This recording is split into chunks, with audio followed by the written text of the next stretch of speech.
And we are back in the world of Irathil, brought to us by Martin. All right, I am ready to roll, dude. There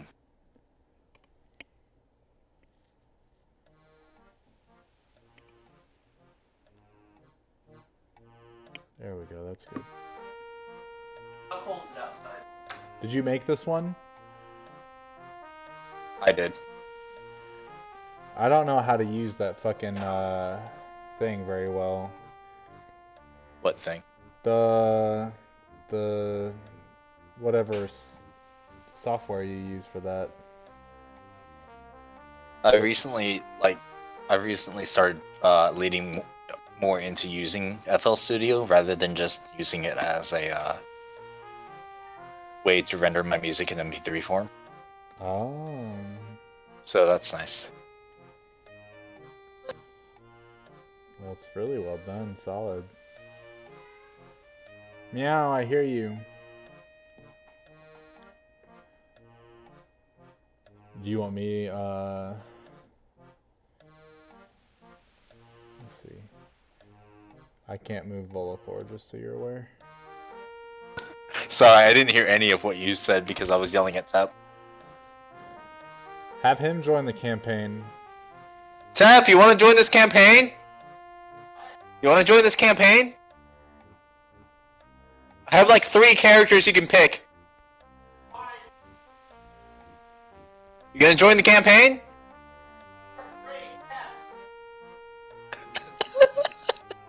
He's gonna join the campaign. Excellent. I can't believe that worked. You want to join the campaign? Sure. I'll play. Hold on, let me. Let's see. We have Elven Class, the fucking first level bard. Well, no, that's my second character if he dies. Oh, in case. Oh yeah, that's right. In case fucking what's his face actually manages to die.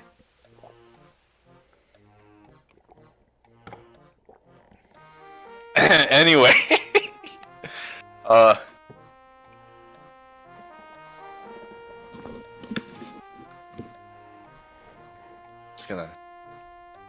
just gonna real quick actually add a character. That way just you can in case. Like, make it up or something. Fill it in. Yeah. Pretty much. Shoot directly. Level 3.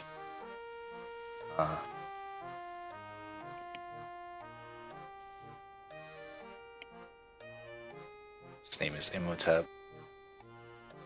Fucking 6. Oh!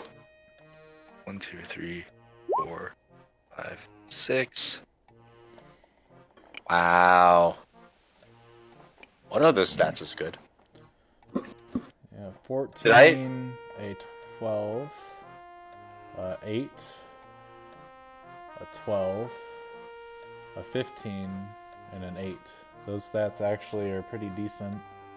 None of them are super good. A D4, okay. But none of them are extremely shit. So I had you guys roll a D4 at the beginning? Yeah, a D4 for extra stats. Right. While you're doing that, I'm going to download and install this Pokemon Go hack. There's a Pokemon Go hack? Fuck yeah, dude. I'm a spoofer. Like, what does it do? It lets me go to Singapore and wherever else I want to go over the world, so I don't have to walk around. It's pretty much Pokemon Go for lazy bitches. And it's not that I'm lazy, it's just there's really nothing going down in Idaho. And I don't have time to go walk around for 3 hours to get a Pokemon. I don't know about these stats, Brady. Well, one of them's his highest is a 15. Yeah, he'd definitely. He has 2 8s. He'd be set back quite a bit compared to some of us. And particularly compared to his other fucking character. Yeah. What does this add up to anyway? His other character, if he dies, I don't expect him to die, by the way. Oh, that But doesn't work. if he dies for whatever reason, everyone will be rolling a slightly less OP character. Everyone? Well, not everyone, but if you die, it will be slightly less OP. And in all honesty, thinking about it now, I bet people are going to be like, wow, I'm being punished for dying. So there might be some nerfs that happen. Are you going to take away our bonus rolls? I'll either do that or take away the bonus feat. Oh, that's even worse. In all honesty, what I would do is kind of like what I did with your evil characters. Give them one max stat at 18 and one of the low stats at like 8 or something. He already has 2 low stats at 8. Well, yeah, so change the other 8 to 18 and then leave it like that. I don't want to like just give him 2 really bad stats. Well, yeah, change. So he's got 2 8s. Yeah. Change one of them to change one of those to an 18. Meow, I hear you. Better idea.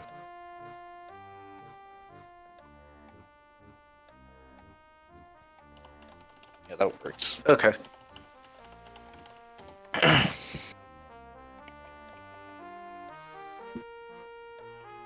Alright, 6 minutes of making a character. Yep, that's pretty accurate. Anyway, that's there now. Last time on this campaign, let's see.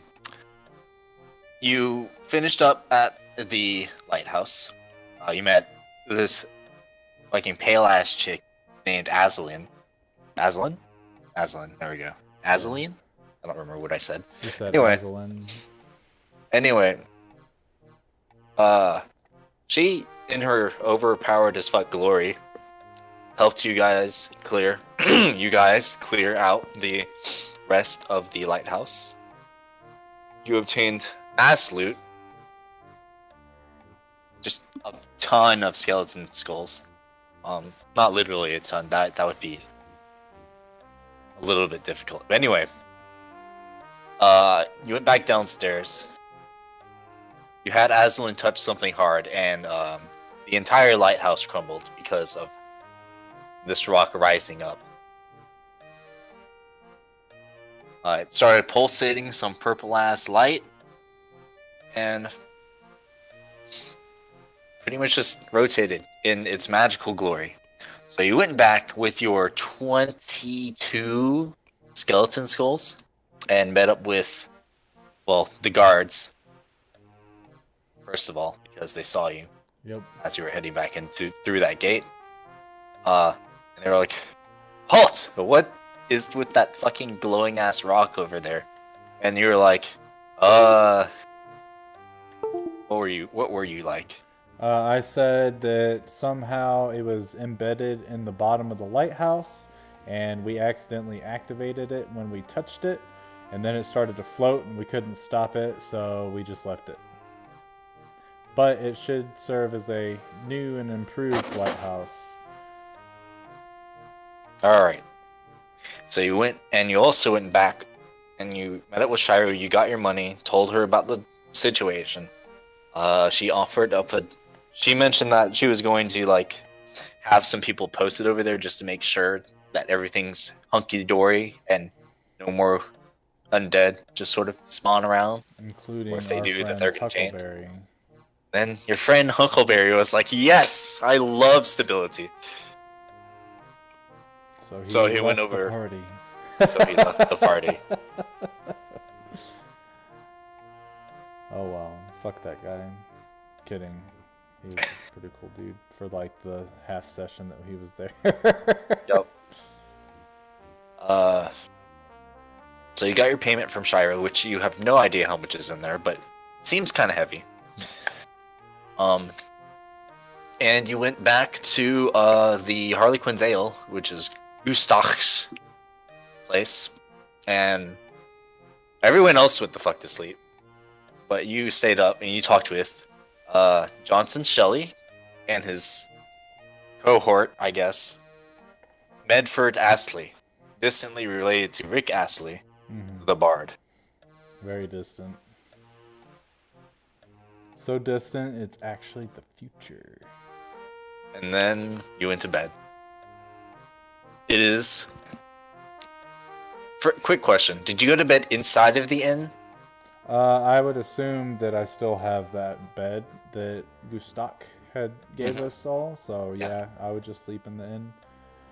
No All right. point in not taking advantage of the good man's charity. All right. So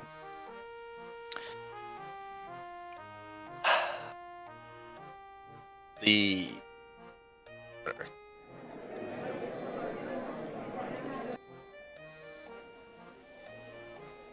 Yay, background music. Anyway, you wake up, it's morning, the sun is shining, the birds are chirping, and by birds I mean seagulls because you're at a harbor. Yes. It's kind of annoying. Nobody likes seagulls.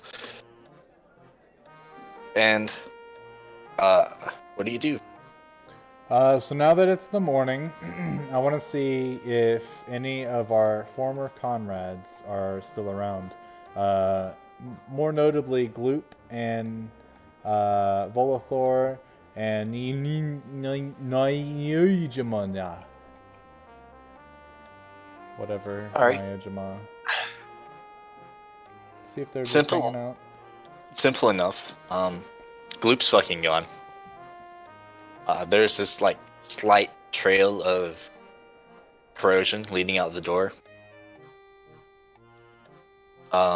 Najim is still there, interestingly enough.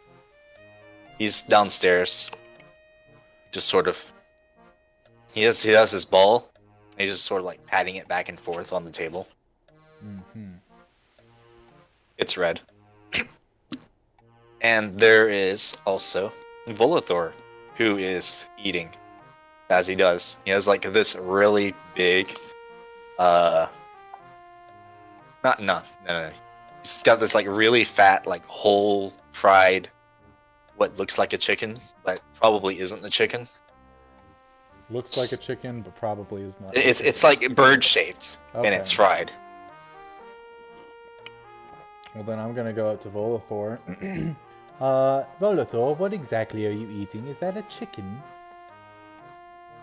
Have you seen chickens around here? Well, to be honest, I haven't been looking. I went outside. Does he have fire? I really fucking hope he has firebolt. Oh, thank God. I went outside, I fired firebolt at the first bird I saw. You know what's outside? Seagulls? Seagulls. So that's a seagull. It is. Tastes just like chicken. Wow, just like chicken? Can I have a little munch? Just a nibble. Sure. And he holds out, I don't know, part of the seagull. I will nibble just a bit to get a good taste of it.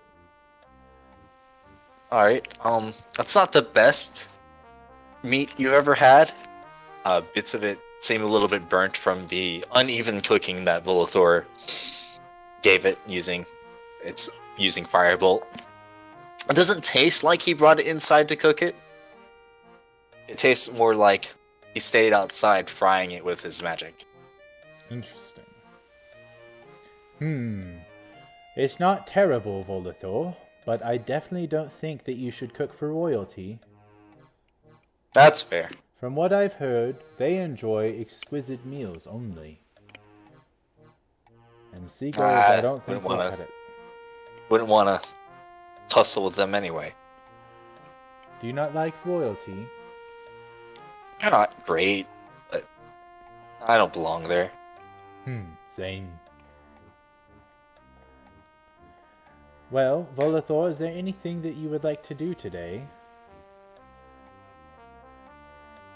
Well, I noticed it's at this point you know what's his face? Gustak? Johnson Oh, Johnson.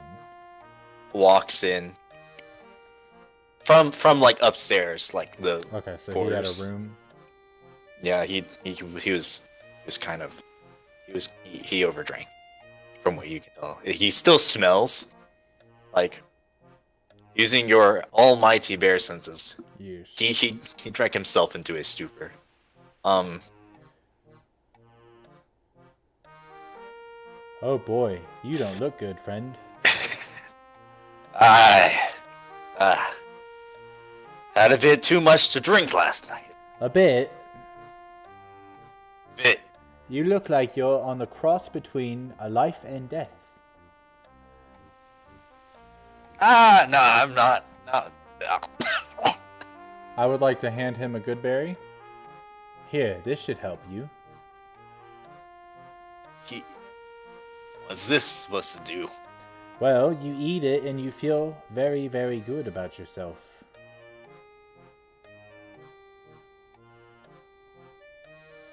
I know what Goodberry does. Alright. So he takes the good berry. He looks at you. He's kind of iffy. Trust me, friend. He's not too. Doesn't seem very confident around magical bears that talk, which is fair. Oh yeah, definitely. You haven't seen anyone that's like. You've seen like maybe one person that was almost okay with the fact that you're a bear. Nonetheless, he takes the good berry and he eats it. Let's see, does all of that happen immediately? I'm pretty sure the effects are pretty immediate. All right. It just So- satiates you for the whole day, so. So it's the good berry. You see him perk up a lot. His eyes suddenly wide open.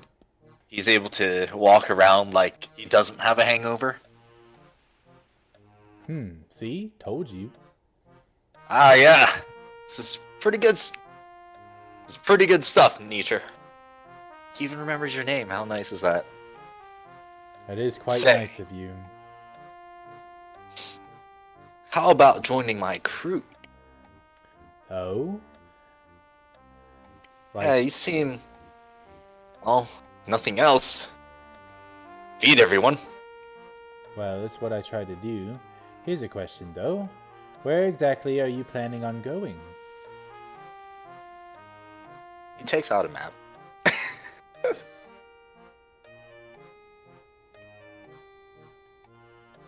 Alright. So. I need to choose a better color than that. We're here. Yes. I was thinking about heading down south, past Port Umberley. Don't like messing with those clerical folk. Heading over to Marble Rock Landing. What's over there? Well, well, it's not necessarily what's over at Marble Rock, but the people you can meet along the way. Oh. So the journey is for on the way. The destination doesn't really matter. Yeah, you got a place you want to go? Not particularly. I'm searching for someone. I don't even know where they could be, so we can go Oh, yeah? anywhere. Who are you searching for? My mother. Mother. Yes. Where'd you last see her?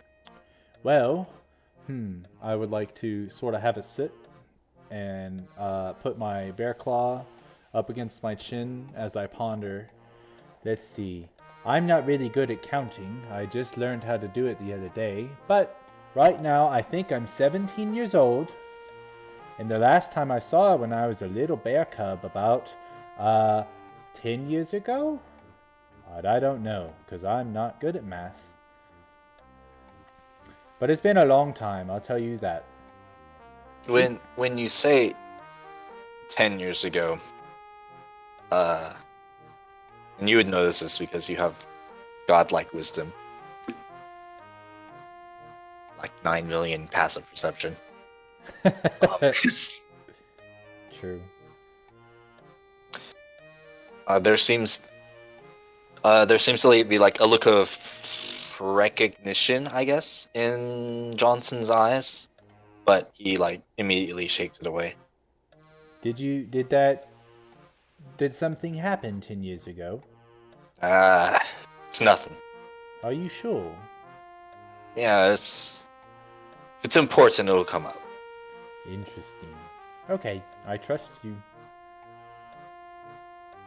Anyway, Uh, might even try going to Crescent Moon Cove, right Crescent down Moon here. Cove. Well, I'll tell you now, Johnson. All these places are pretty new to me. This is the first time I've really seen a map, so I'm not really sure what's in stock or what's holding me back from going to any particular place. Does this place... I remember someone telling me that the kingdom is separated. Is this place part of the kingdom we're currently in? Yeah. You see, it's on this below this line here. Did you actually see that on the map? Yeah, the You do. gray line. Yeah. Yes. Below that line, there's another kingdom. It's not really so much of a kingdom as not part of Irathil. Their sphere of influence hasn't really cut through the southern portion. Despite the fact that they have ships, it's a little bit difficult for them to get through this area. Port Umberly? And there's just not much sailing space. And over here is a little bit... Nobody likes going over there. Nobody at all. Aye. But the people that live down here, they're fine. Interesting. Well, I'm down to meet them.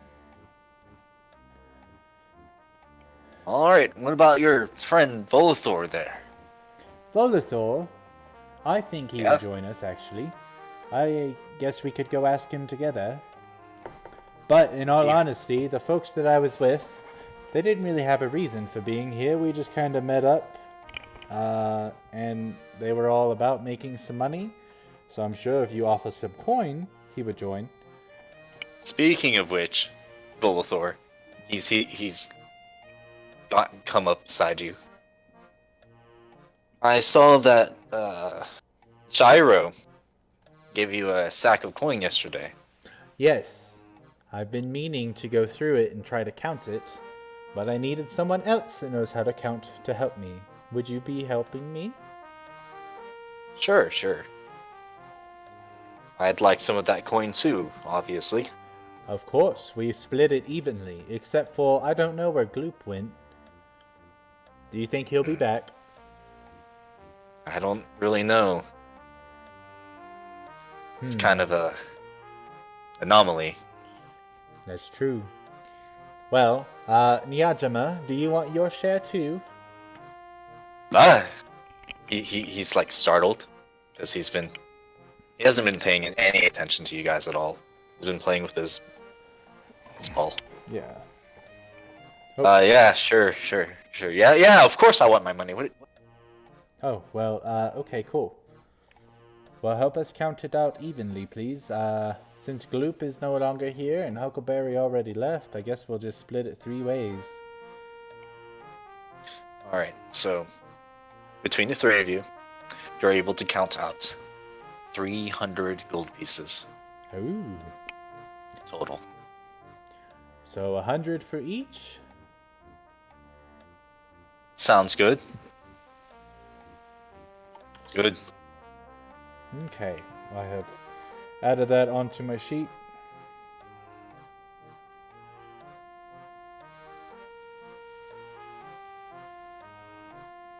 Done.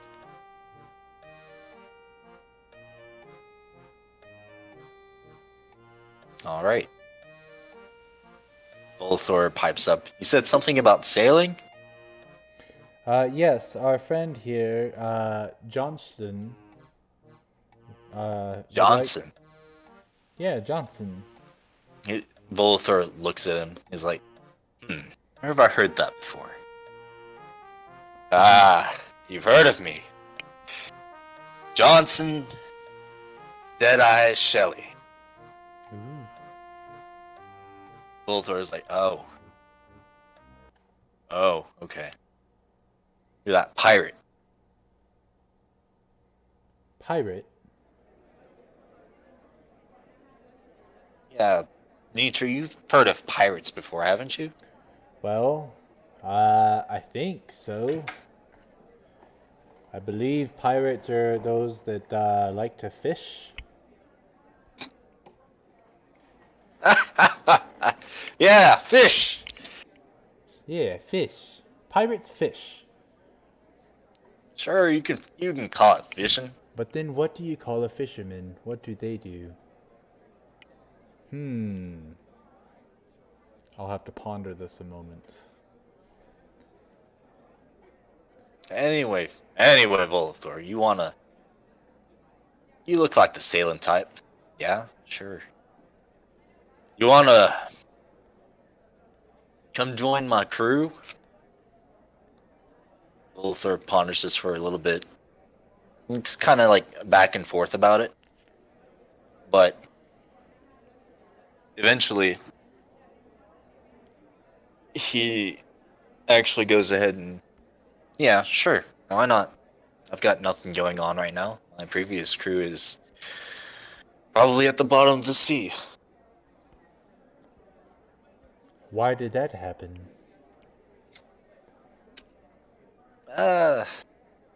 Maybe that's a story for another time. Very well.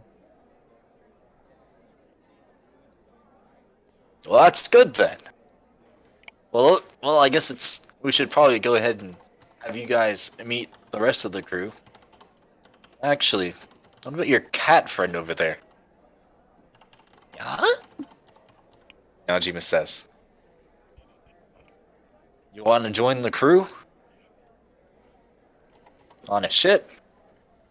Ah. The cat doesn't want to go on the ship. Cats hate water. It's a law.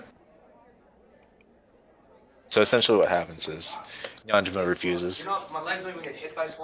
He's not a very big fan of actually going onto a ship surrounded by water on literally all sides. Truth. Well, Miyajima, will you stay here then? Yeah, I think I'll be staying here. Well, if we ever come back to Holden Harbor, we'll be sure to come by to say hello. And then maybe you can also tell us if there's any developments around here. That's if I stay here. Well, true. Anyway, he bids you farewell and leaves to go find his fortune elsewhere. Goodbye, Miyajima. Get Nice it to meet elsewhere. you. It's a pun, you see. While he's leaving, I want to pull out my journal and write down that pirates are fishermen. Sure. Enjoy your beers. I will. Sure. You write that down. You gain knowledge of pirates being fishermen.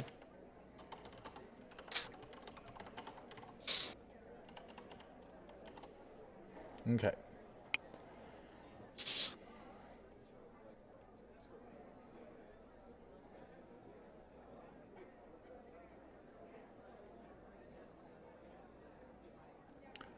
Is Aslan around?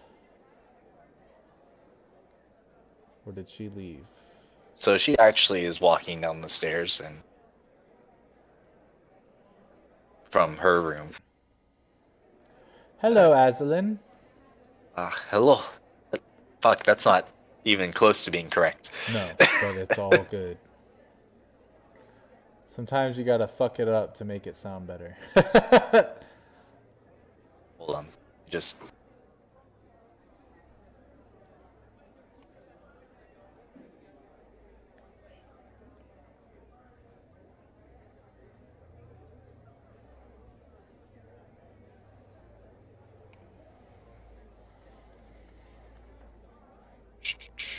bonk.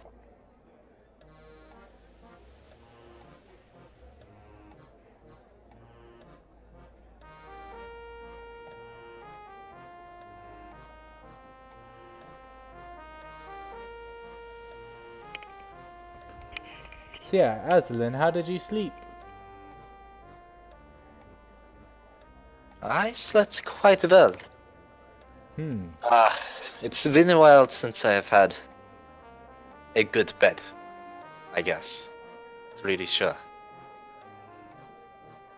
But it was definitely much more comfortable than my bed in the lighthouse. How did you sleep, Venetra? Oh, I always sleep pretty good. Now, here's a question. Are you tied down to Holden Harbor? I guess not really. Are you looking for something out in the world? No, not in particular. I don't really have any real aspirations. Well, Captain Shelley might have a spot for you on his crew if you want something to do. Oh, and is Captain Shelley looking for a magic user? Aye. You can sling spells, can you? Well, yes, I can. I'm not sure how powerful I am, but... that's fine. You can join. Might raise morale to have someone strong on board. Very well. I don't really have anything to do here, so I will join. Nice. Now we have a nice crew. Ooh, is Gustak around? Gustak has been cleaning various mugs, watching this conversation go down. I would like to go over to him. Gustak, Yeah.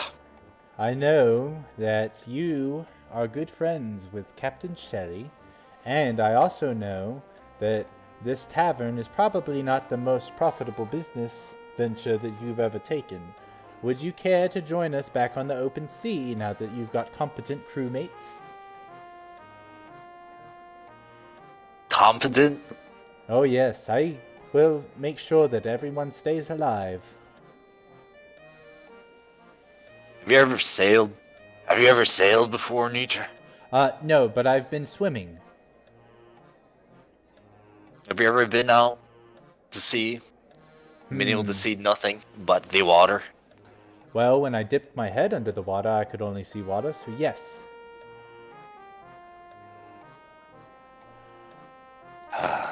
Captain Shelley! What is it? Do you even have a navigator? And he looks around, he looks down a little bit embarrassed to say, but actually, it's one of the reasons we had to stop in Holden. Last one died. Oh, perfect. You used to navigate, didn't you, Gustak? You have any tools, Shelley?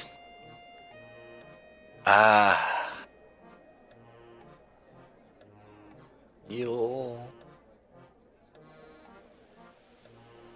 Not much.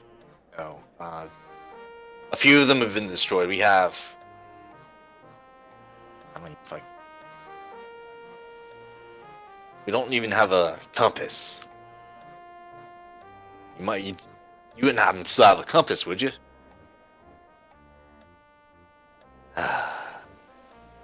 Gusok goes to the back.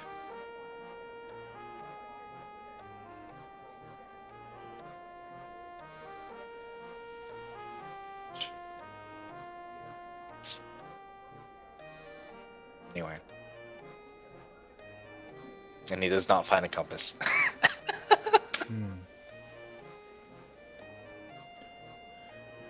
So, Gustak, would it take a compass and then you would come with us? I'd be more willing. Be more comfortable. Well, I'll help you try to find one in town. I'm sure someone has a compass. Sure. Sure, we could find something. Let me put on my good clothes. And it's of note that right now he's just sort of wearing, like, these raggedy-ass brown pants. Brown leather, like, really worn leather pants. And just sort of a white shirt. Very worn, kind of a few holes in it. The like, sleeves are kind of frayed from years and years of use. Okay. So he goes into his back into his back room. There's some shuffling around. You hear a loud thudding noise as well, you can only assume was something dropping onto the floor. And then a few moments later, he comes out, looking only slightly less homeless than he was before. Oh, you look perfect. I think so. Oh, yes. More, I guess, well dressed up than I am. You're not even wearing anything. Well, I do have this. Much. And I point to my hide armor that has no pants. Just pretty much like a vest. Well, got armor. It's all I really need. Well then, Volathor, would you like to come with us to find a compass?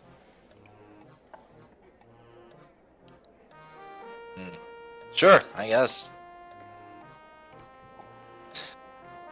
Alright. I would like to leave the tavern for a bit to go find a compass at one of the local shops. Alright, we'll meet you back at my ship. It's the one without a flag. One without a flag. Got it. And he leaves with Medford.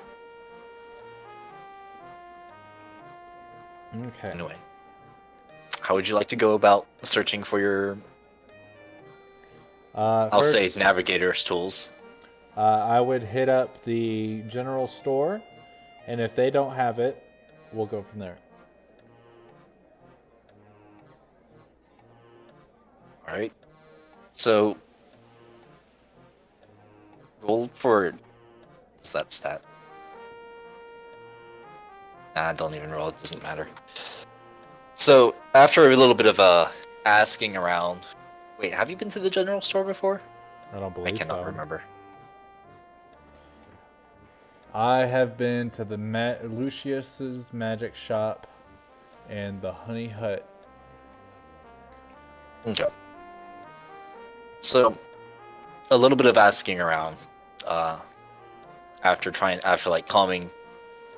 Well, actually, your reputation precedes you, and you actually find someone that is willing to lead you directly to the general store. Thank you, friend. No problem. Have a good one, Bear. You as well. Anyway, you walk in, as I presume you do, Yes. and you see various tools lining the walls.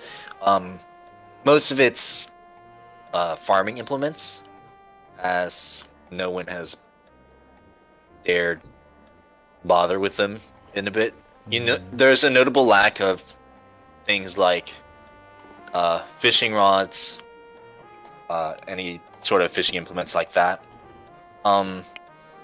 There's a halfling fellow that's standing at the counter, just sort of watching you. Ah, what are you after, eh? We are looking for a compass. Doesn't have to be fancy, but it has to work. Do you have anything like that? Compass. You're looking to travel then? Yes.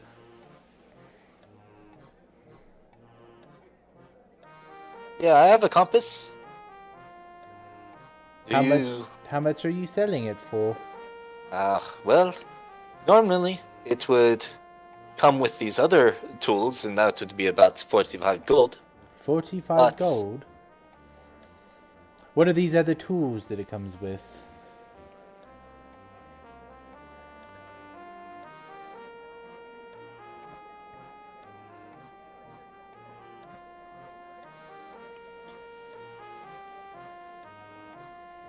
I won't be honest with you. I have no idea. Is there a navigator's tool, like, kit? There is, Okay. I want to say if and it doesn't like say what's in there. so there's that. let's see. Yeah, true. Well, we would like those navigator's tools then, please. 45 Alright. gold.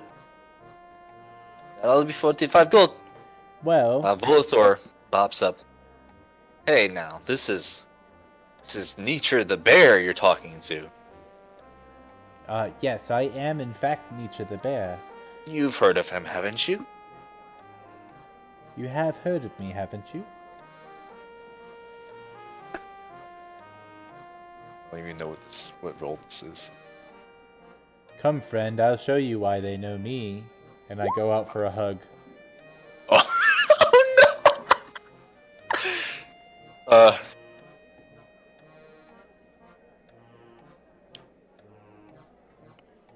Say that, yeah. The shopkeep doesn't look like he really bothers much with the culture or social life outside of his general store. Interesting. He hasn't paid attention, and he has definitely not heard of you. Well, that's That'll okay. That'll be 45 gold. Okie dokie. Can you help And me he count avoids it? your hug. Volithor, would you help me count 45 Volunteers gold, to help you count count out 45 gold. please? Do you want to split this 2 ways, or And- should I pay for it? We can. I was planning on splitting it 2 ways anyway, Oh, but that's pretty nice of you. so I feel like it's only fair. Mm-hmm. Well, So here is, I think, 22 and 50 silver. and you are in fact able to pay. It would be 5 silver. It's 10 silver to 1 gold. Is it? Mhm.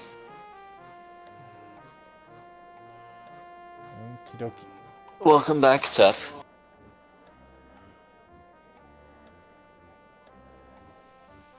It's fine. At least you're not like those other people. Anyway. You get your navigator's tools. Stock seems very pleased with this. Alright then, I guess I'll join you on your little adventure.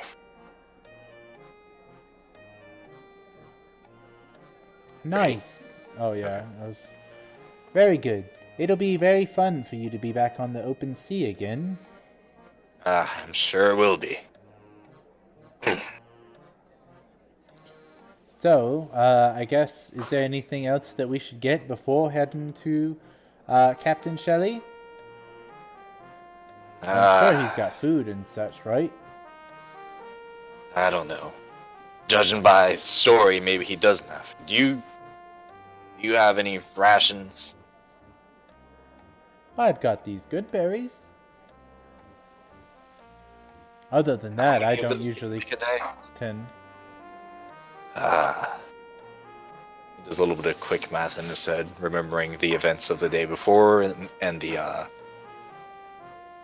story of Johnson. the captain. He counts out yourself, Volthor, Aslan, and himself. It's oddly convenient. Alright. I guess that'll be good enough. But, just in case, he walks up to the shopkeep. Shopkeep!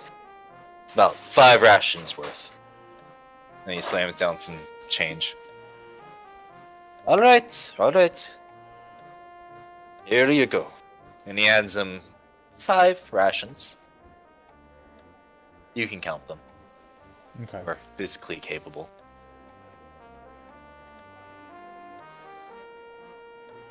And is there anything else that you would like to do in town? I don't believe there's anything that I need now. Ooh, actually, does the general store, does he have flour for sale? You want flour? Yes, just in case I want to make some bread or something later. I do. Okay, well, I do happen to have flour. That'll be. How much flour do you want? Probably just like a couple pounds worth. 2 pounds. Alright, that'll be just 2 copper then. 2 copper. Here you go. He hands you the.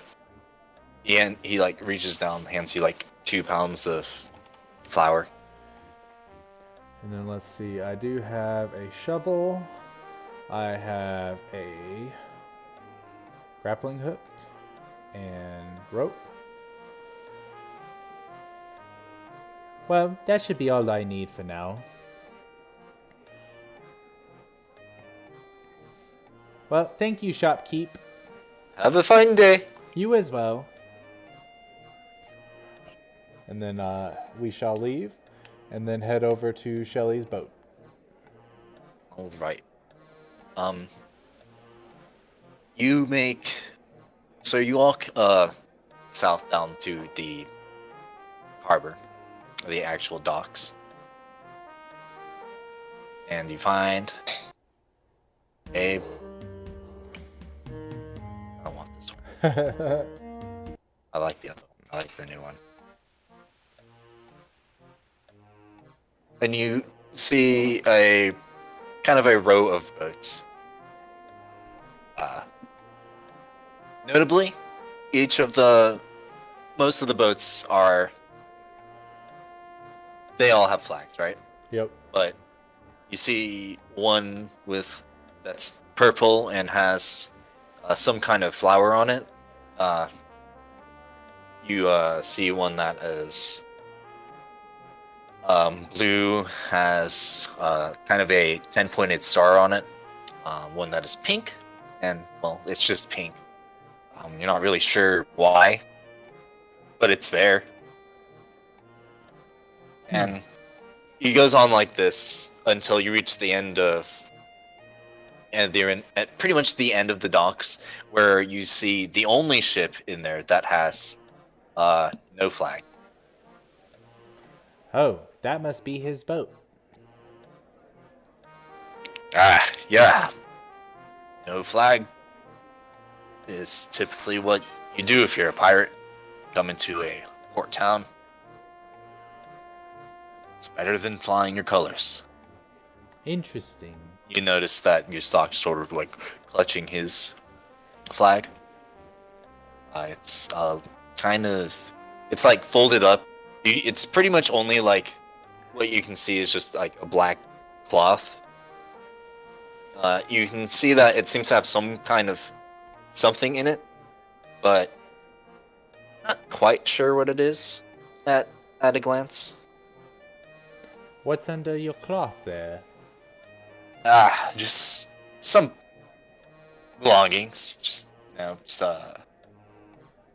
didn't have much, so I figured I'd bring it all. Oh, well, very good. Hopefully, I don't know if you need stuff, but hopefully we find you things so you have more stuff. Yeah, that would be nice, I guess. So I'm presuming you walk to this ship. yeah, walk to the ship and see if we can either just hop on it or if there's like somebody posted guarding.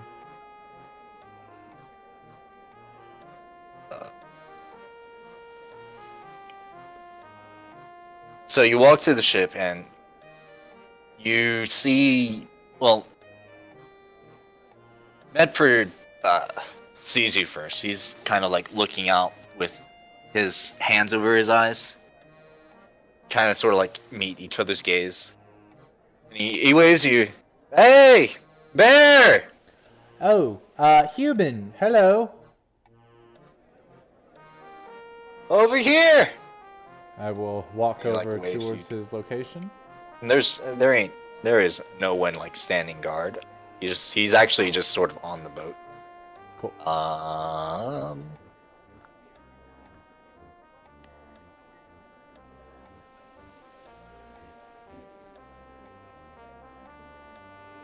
Let's see.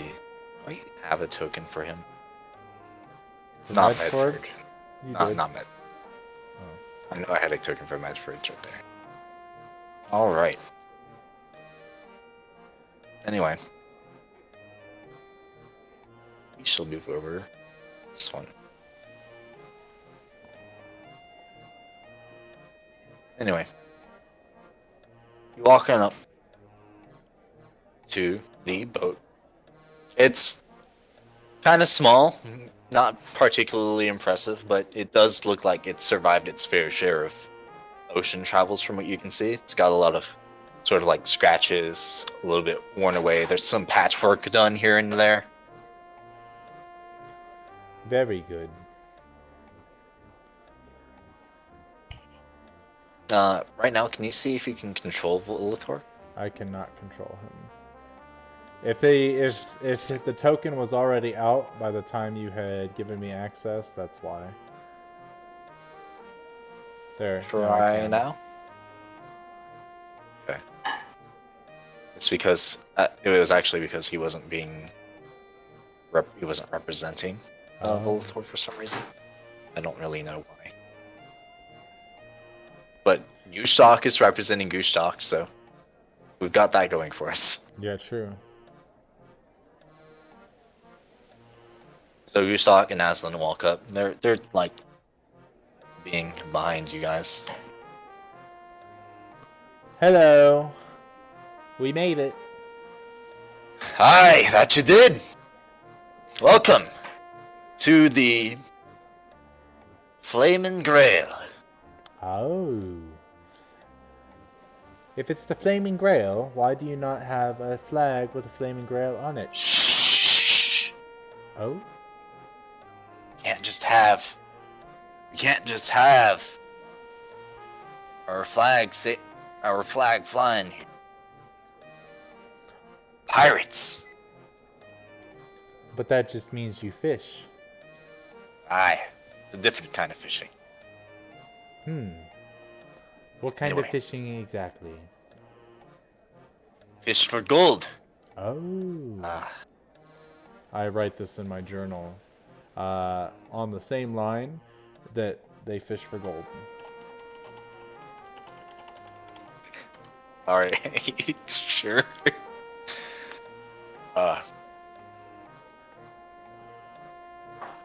Anyway. Presumably you walk onto the boat. Oh yeah. Oh, by the way, the black spots to the side, Yeah. they're like stairs, or they're supposed to be stairs. Specifically here, like here and here. Okay. Like there would be like stairs leading up right there, the right part of the map. Yes. Gotcha. And there, and those are in fact doors, and the stairs you see here are stairs that lead up to like where the wheel is. Gotcha.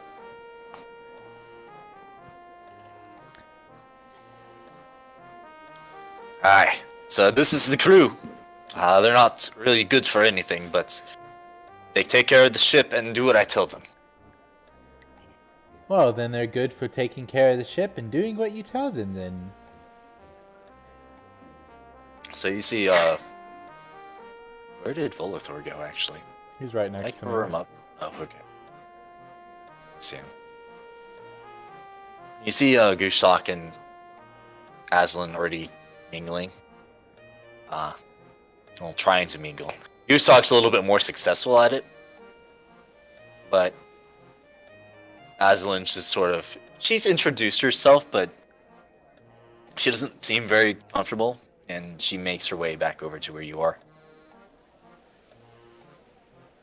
So, Captain Shelley, are we ready to set sail then? Aye. That's we are.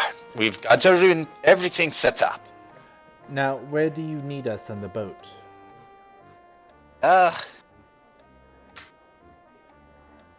Just...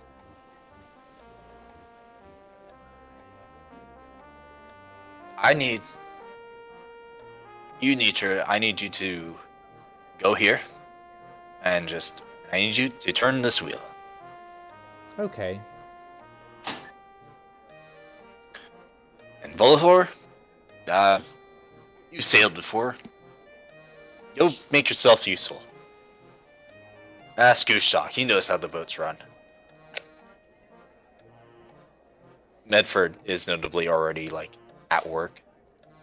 Just making sure the others are Doing their thing. doing their thing. Aslan! Does he know what Aslan's name is? You said it before. Yeah, we've all talked. I don't know what you're good at or how strong you are, but you can cast spells. You can be the muscle. Alright, I can do that, I guess. So she's starts pacing around the ship. So let's see. Theoretically, this is the way I want it. Theoretically.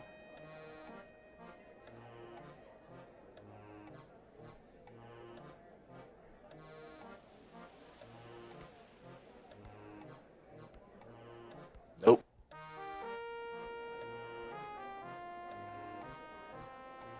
Anyway. Oh my god. You all ship off. Select this. You all ship off, and there's a noticeably less chatter going on. You watch as the town behind you, Holden Harbor, gets smaller and smaller as it fades away in the distance. You see farther in the distance, towards your front, really. Well, towards your left. There is, after a while, a few hours, you see what could be construed as a landmass.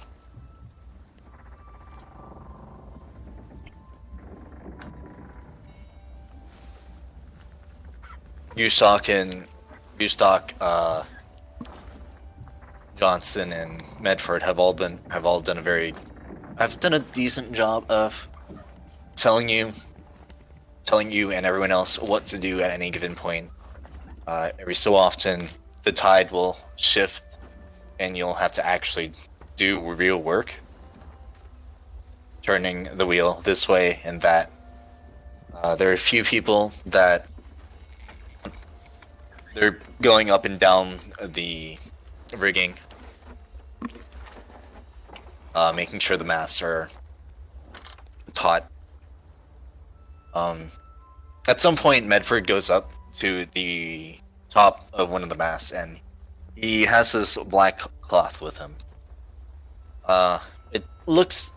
It reminds you of Yusok's cloth, but it's a little bit more, I guess, more faded, having seen more sun in recent times.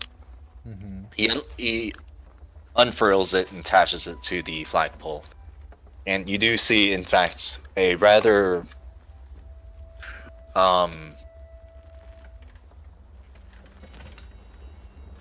what's the word?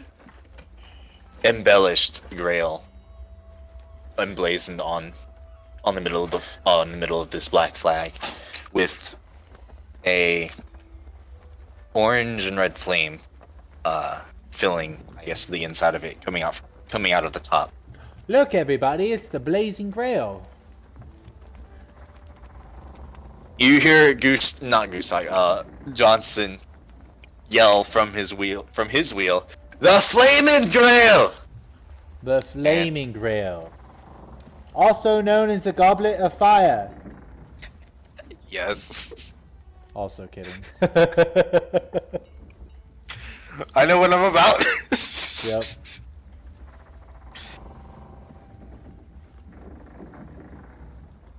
I would like to sniff the air. Alright, go ahead and roll a perception check.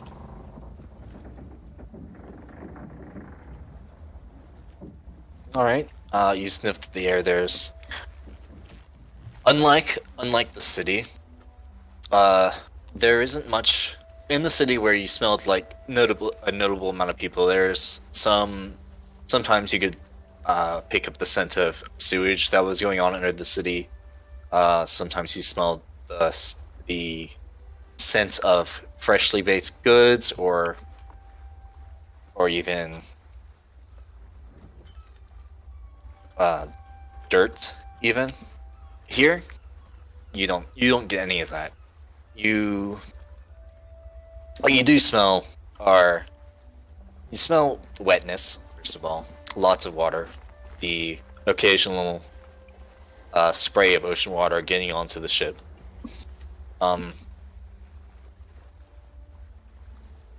It's not really a smell that you're used to.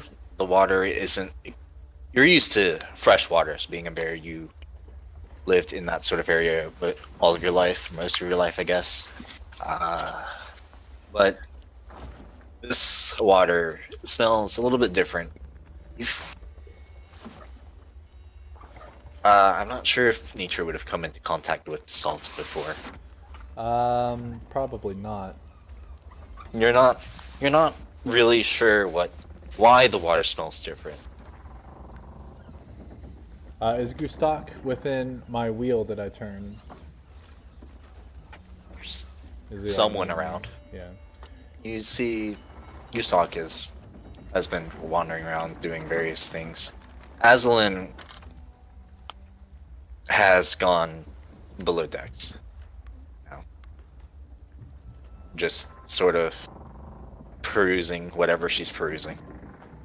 Volatoria has been making himself useful. This guy, actually, just some random mook near you.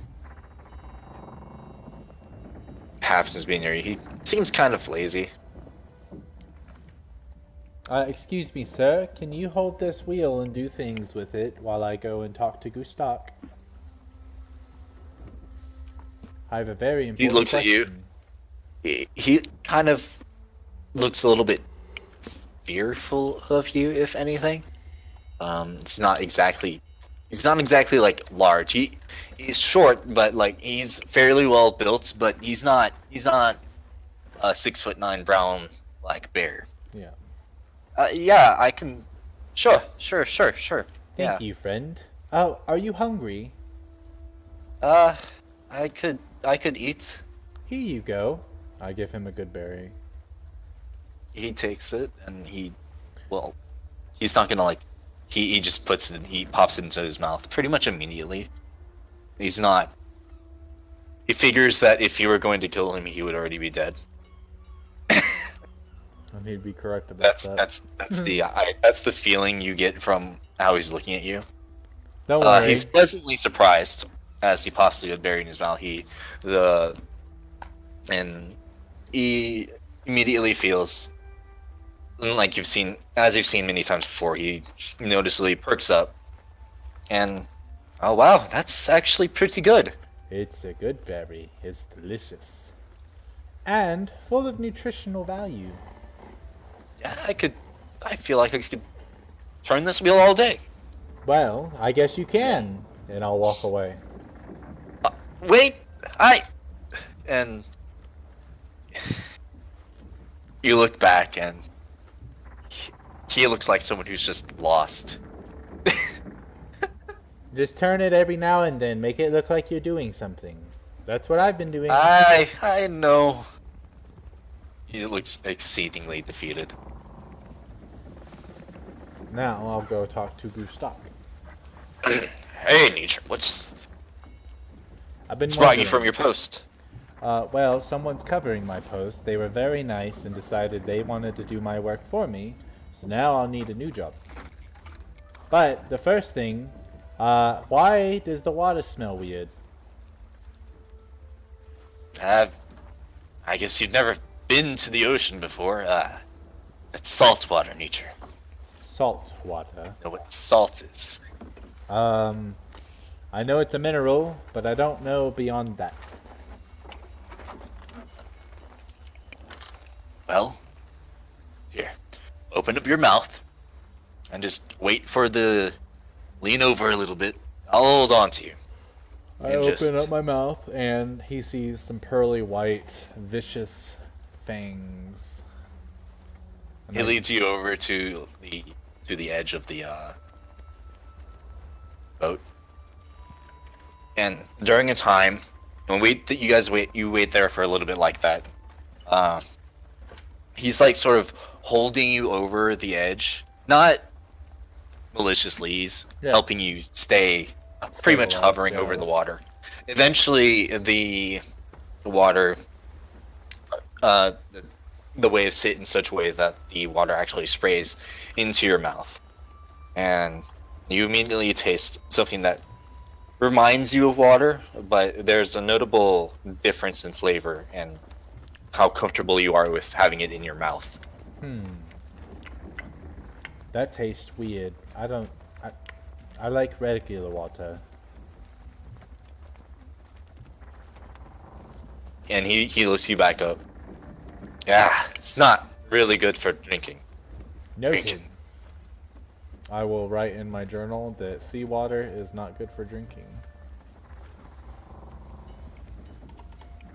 And he goes back to doing whatever it is that you're doing. He does. Okay. While you were down there, roll a perception.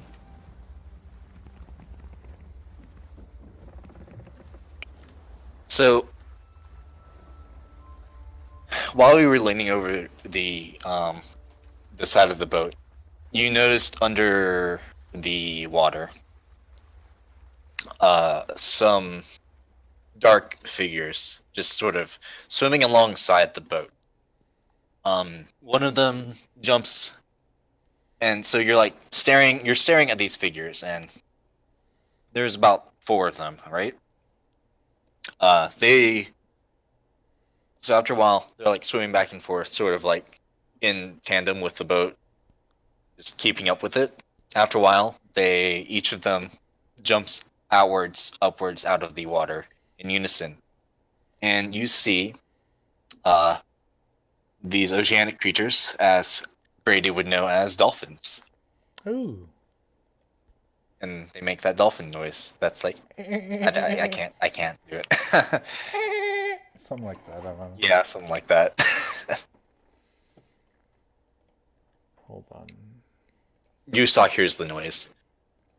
Nietzsche, you ever seen dolphins before?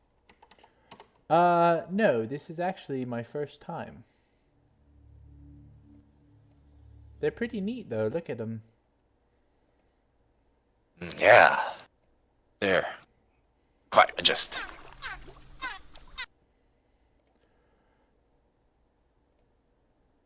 What exactly do they do? That Mr. DJ. Interesting.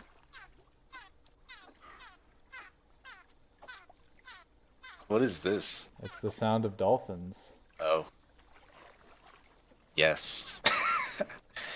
Well, not really sure. They sort of swim around. I guess they must hunt or something. There we go. That's all I wanted.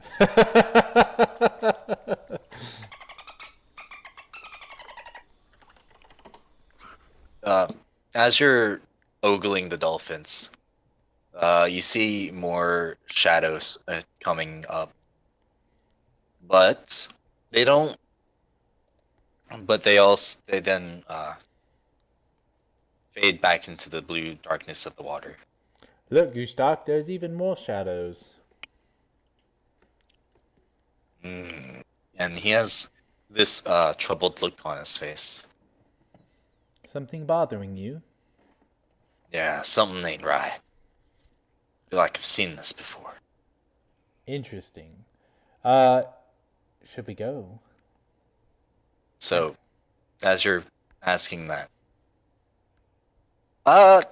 Captain Medford, looks like we've got a problem. Aye, what? Ah, no. And these assholes.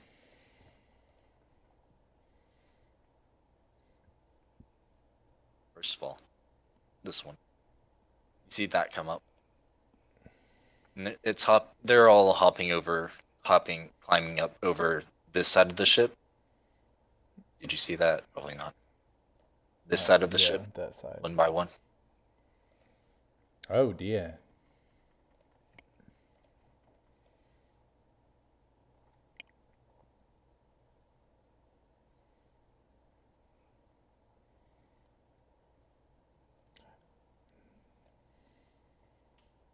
And they're speaking in a language that you don't understand. Pretty sure you don't understand it.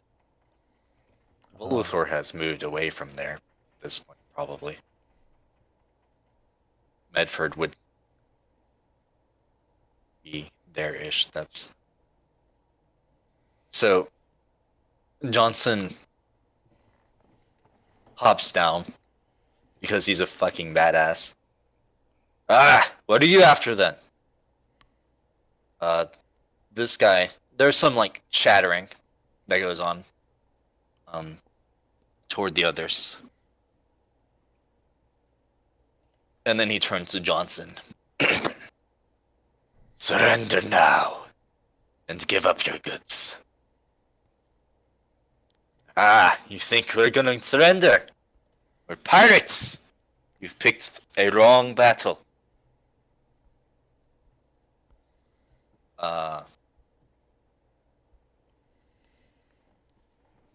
And he calls downwards. Aslan!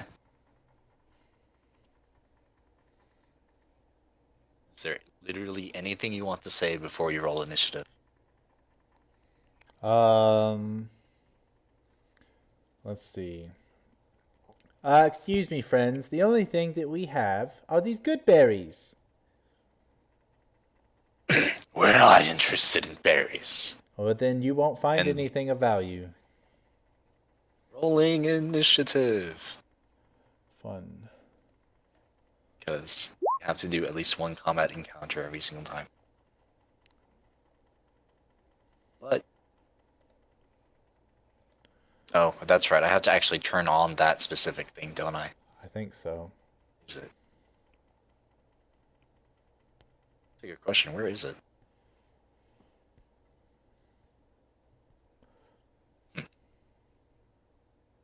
I don't know where the initiative thing is. Should be on the left, and it should look like a clock.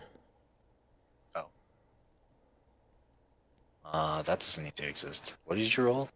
15. A 15. Which is on there. That. Is there a button for initiative? No. The sheet. While you figure that out, I'm going to use the bathroom real quick. That's fair.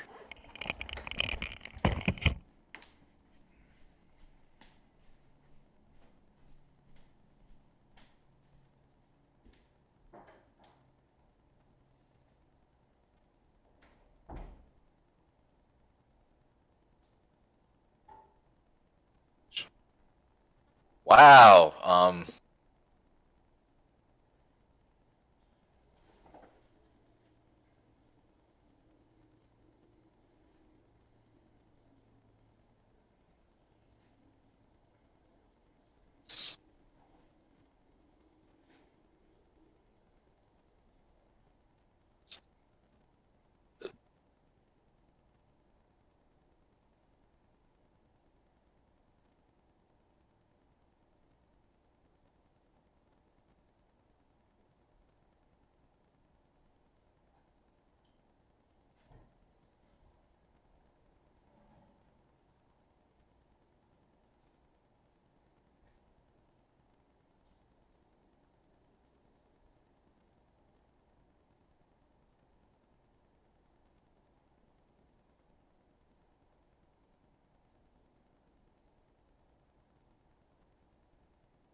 All righty.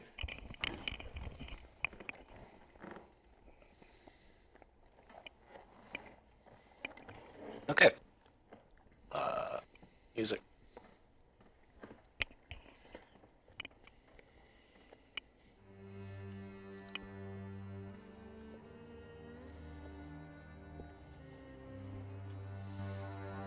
That is not. Oh, there's the battle. Ready. Not actually.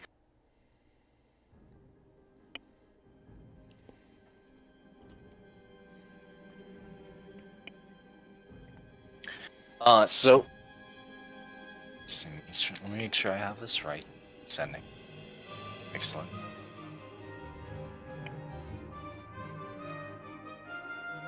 So the dude guy up in front, he goes first because he rolled extremely well on his initiative roll, and he's gonna go ahead and take a sword, but it's not like really anything you've seen before. It looks like a normal sword, except for the fact that it has these strange formations on it. They're cone in shape. You, Brady, the player, would know them as mollusks Okay. that are just sort of like hanging out, like you would see on the side of the ship. Nishu, I guess, would have seen these shells on the side of the ship, just sort of hanging out there. Let me sheet. Just was looking at. He is going to make. Yep, that's gonna hit for an amount of damage.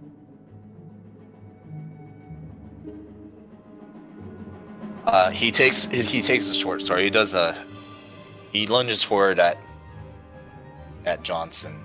Johnson seems a little bit distracted at that point, and it hits him. He kind of he kind of like is taken aback by the fact that he's actually being attacked on his own ship. You can tell that he's not really used to having someone attack, but the others. You're gonna move up.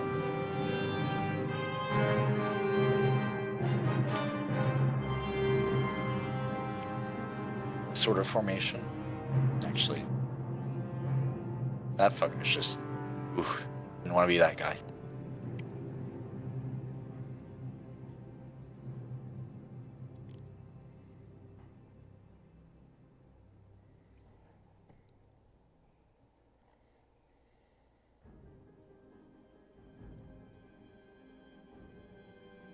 So the two near that guy that you ordered to,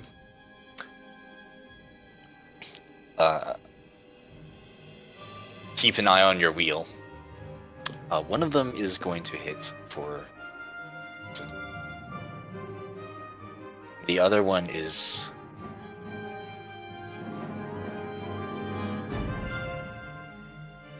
not going to. So the first one, this one, lunges forward with its short sword. Same kind of deal as the other one, maybe a little bit less shells on it, but he lunges forward and he gets him in the side. He tries to turn a little bit, but he's unable to turn fast enough. The one at the bottom lunges, but the way that he turned manages to dodge that one specifically.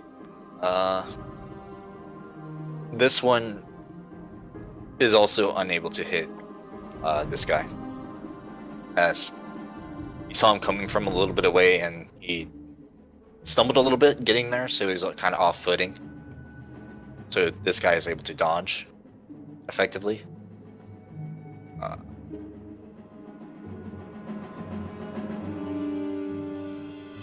That one is able to just barely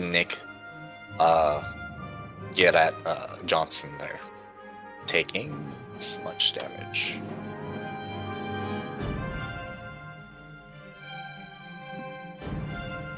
These two are going to miss horribly. Medford light on his feet, a little bit more wary of these creatures than Johnson is. He manages to dodge both of them. This one, last one on the right here, also manages to dodge fairly effectively. It's now Medford's turn, because he rolled that high.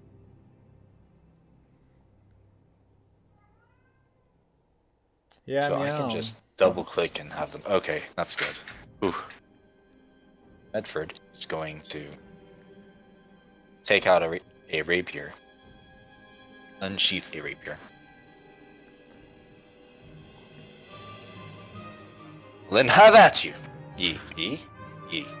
And he's going to hit. You filthy fuck. I'm stuck. This guy, or a sizable chunk of its HP.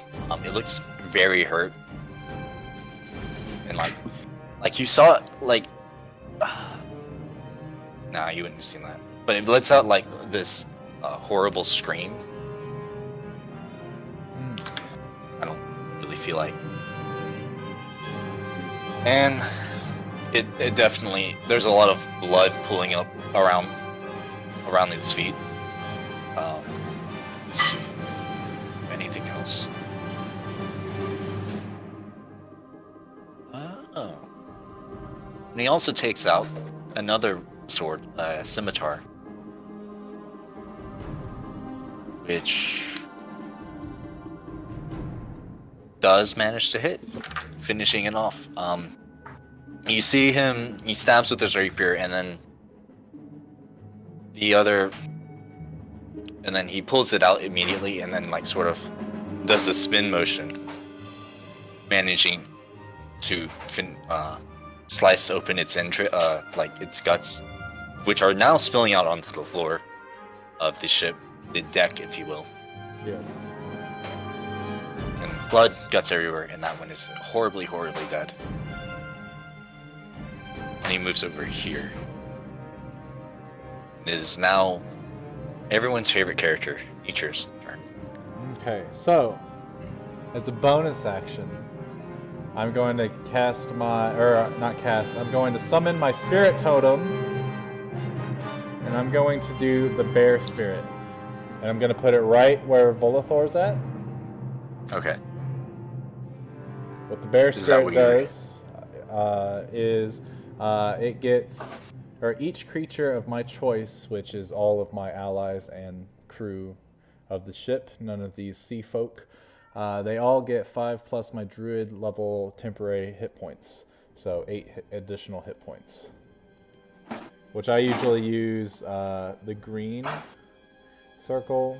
Okay. For additional, just because it's a little easier to keep track as opposed to adding more hit points onto their character sheet. So Alright. yeah, everyone's got that. 8. And it lasts until a minute passes by or I become incapacitated. Alright.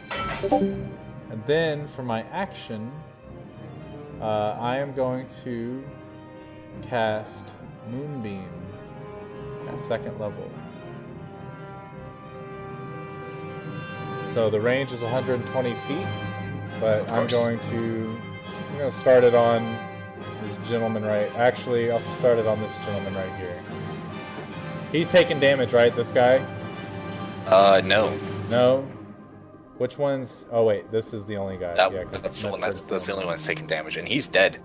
Yeah, he is dead for sure.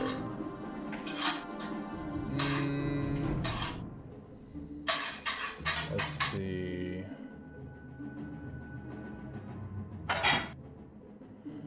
Yeah, I'll cast it on. This one over here, actually. You're gonna protect your friend. Yeah. Okay. So here comes Moonbeam. How does that work? Oh. Well, when Doesn't, it rolls yes. correctly, it should have made a spell card. Let me reopen my sheet.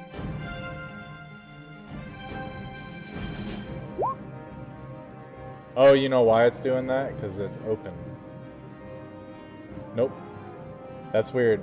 I guess I'll have to go through and re-edit all my spells. It's been too long. That's upsetting. Probably some kind of update happened. Yeah. There it goes. 9 damage. I just switched it from a spell Constitution. card. Yeah. Okay. DC 15. For now. It does not make it save. Alright. Let's see. So it takes 9 radiant damage. And it doesn't do anything else, does it? This one? No, just, yeah, if he was a shape changer, then he would also revert back to his original shape. But I don't think that's a thing. But it is a concentration spell, so I will be concentrating on that. Okay.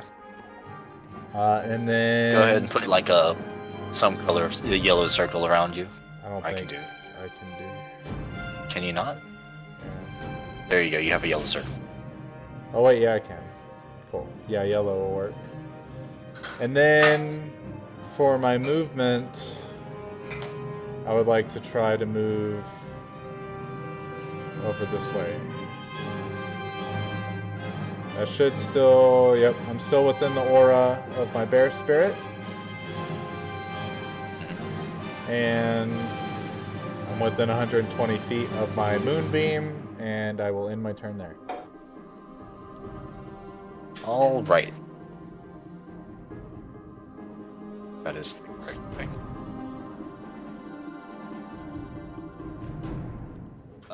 The bandits, I mean, it's, these guys, the little pirates, they will take their turn now.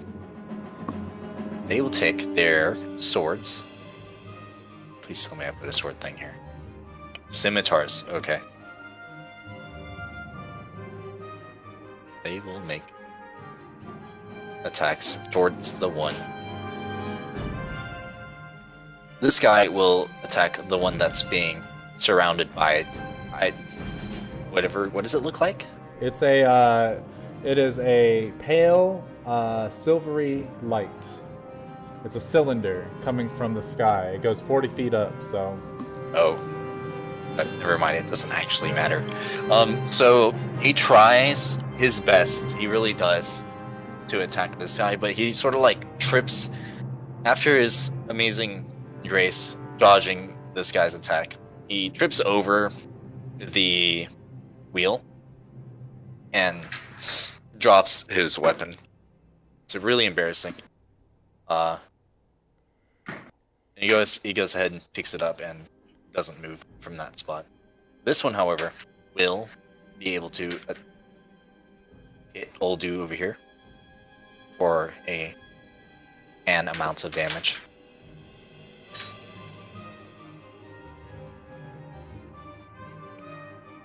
This one here will be able to hit for an amount of damage. She takes her scimitar and it looks really like she slashes, and it looks like there's actually a pretty decent amount of power behind the swing, but she kind of misjudges her distance a little bit and barely nicks the front torso of this guy.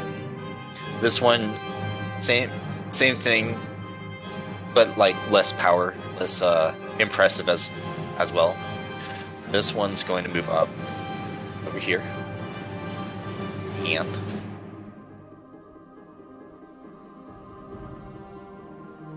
let's make it smaller so I can. Oh wait, they have things. Duh. She's going to take out a crossbow. Move right here. She has good line of sight. And attack this guy. Dealing no damage because she missed.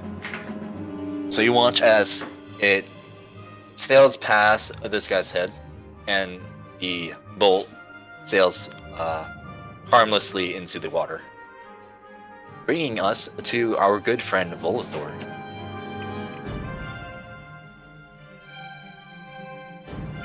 And Gustok, who are amazing.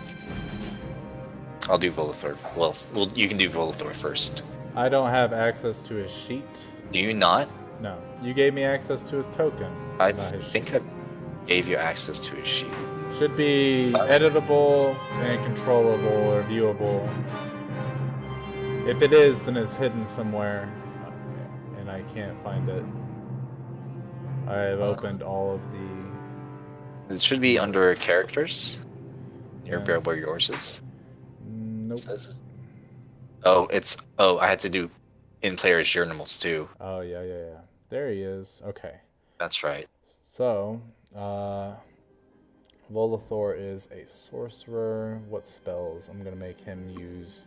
Why the fuck does he know Dark Vision? I mean, I get it, but... How does he know Cure Wounds as a sorcerer? Interesting. Reasons. He is going to cast Magic Missile. And he is going to cast it at level 2. And it's going to be cast, all of them. He's going to cast it on, so he'll get 4 little missile things. I want 3 of them to go towards the main dude right here. Alright. And then was it this guy right next to him that got hit by a crossbow? Well, she tried.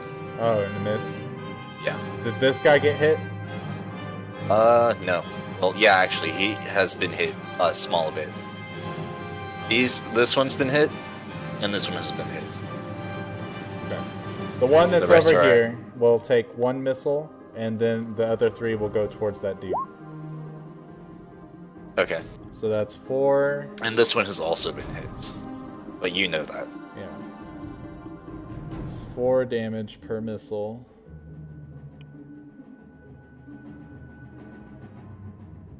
Alright, so 1 toward this guy, right? Correct. So 4 damage to him, and then 12 damage to Big Sea Bass.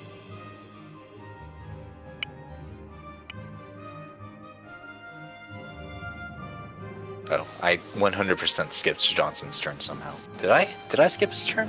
I don't remember him doing anything. I did skip his turn. Damn it. I have his thing up too. I was looking directly at it. You're good, dude. DMing is pretty tough during combat. It is definitely the hardest part. He will of the have game. taken out his rapier.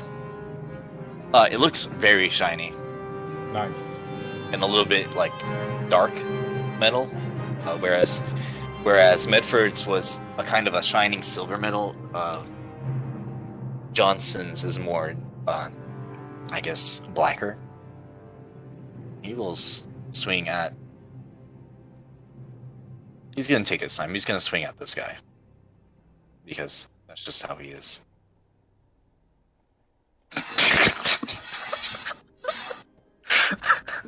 And he he sw- he swings at him, right, and it's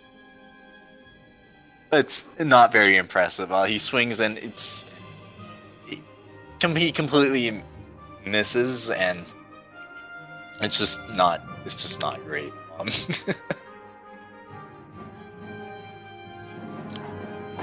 And it looks like he got his foot like stuck in one of the little holes under him of the little grate that he's been standing on this entire time.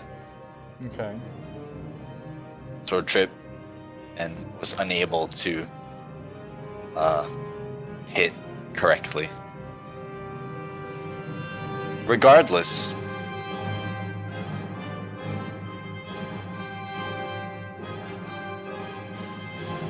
okay, he's just gonna stand there. By the And way, try to- Lothair would have moved back Okay, this way. sure. Can you move him? Yeah. Nice. Did he take his 8 points already? Bolithor?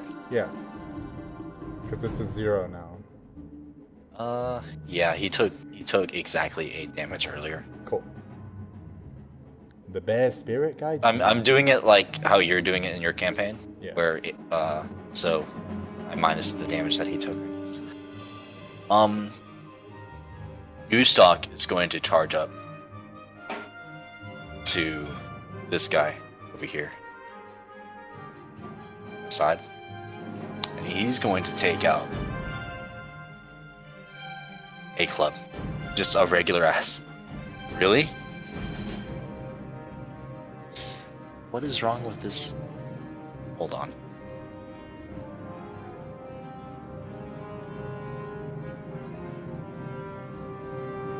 Does this one work? What?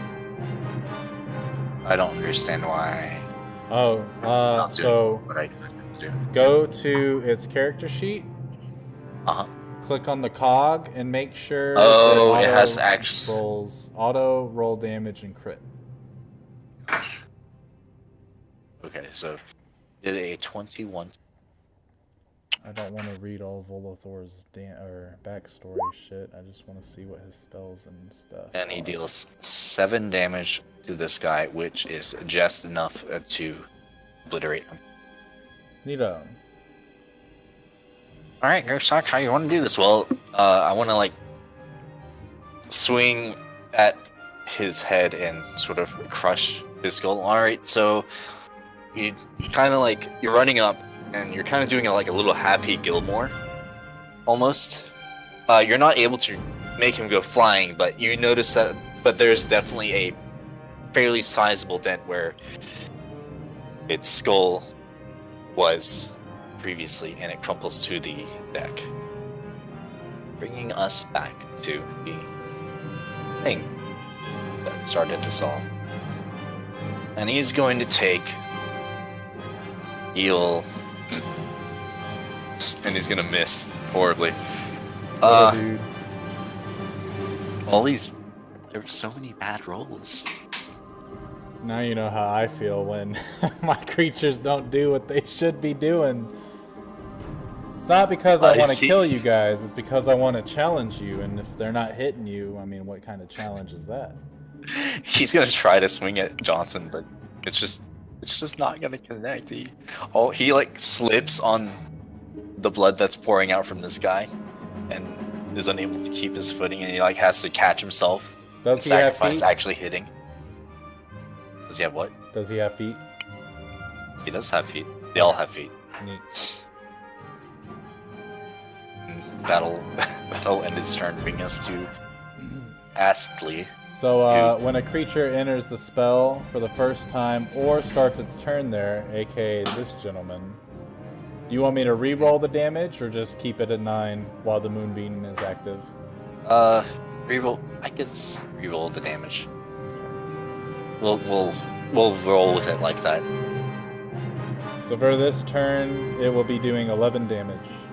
Nice, Radiant. nice. If they fail their save. DC 15, Dex. It's half damage. If they make it, yes. Which would be 5.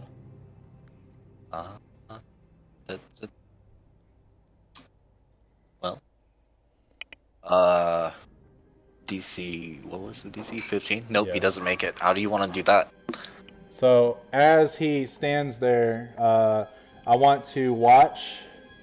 I want, since it's a sickly or a silvery beam of pale light that burns him with radiant damage, I want to watch as he sort of becomes like a fried fish, almost as if he was battered but charred a little bit, like on the skin, like a salmon, like a nice fine salmon fillet.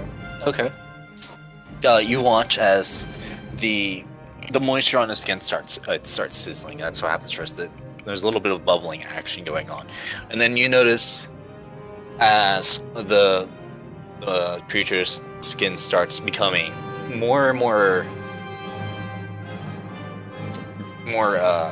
brown and burnt. It stops struggling after a bit, but there's a little bit more damage to be had, and it is starting to smell not dissimilar to Bolithor's fried seagull from earlier. As it sizzles, I'll wait for my turn to speak to Volithor. But I have a funny to say.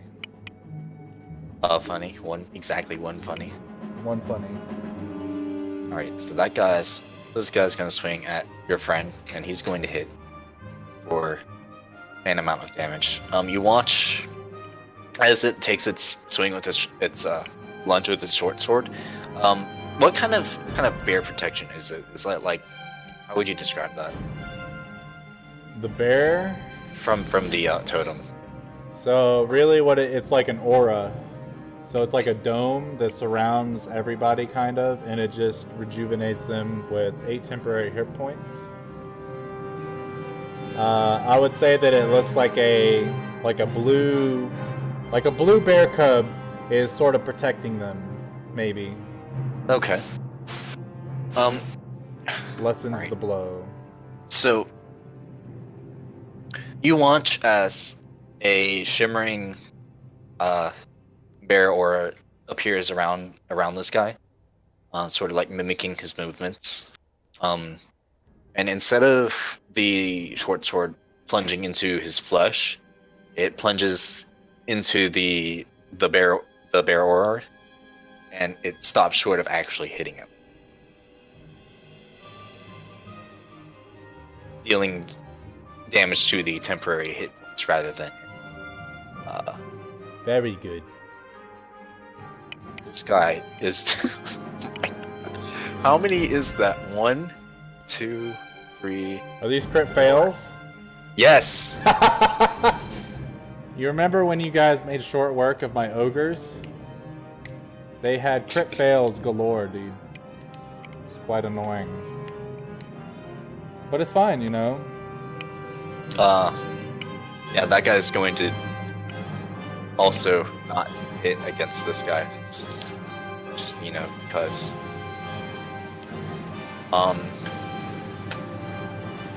He's going to make a very competent looking attack. At least he doesn't crit fail, which is nice. This guy. Against Johnson. It's not gonna hit, because Johnson's gonna be significantly more confident and sort of dance around his blade. This guy is going to also attack Johnson. And pretty much the same thing is going to happen with him. He tries to hit, he's a little bit spaced away from him though, and Johnson has an easy time. Has no problem dodging that attack as well. That's it for them. So you see familiar face. Aslan coming up from the right here. Here is. That's right. I know where these tokens are.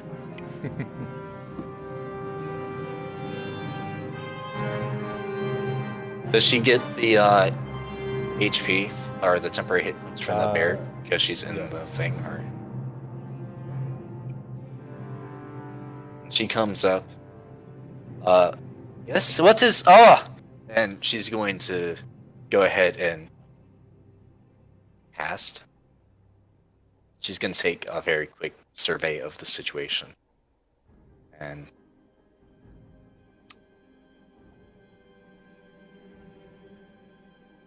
she is going to cast.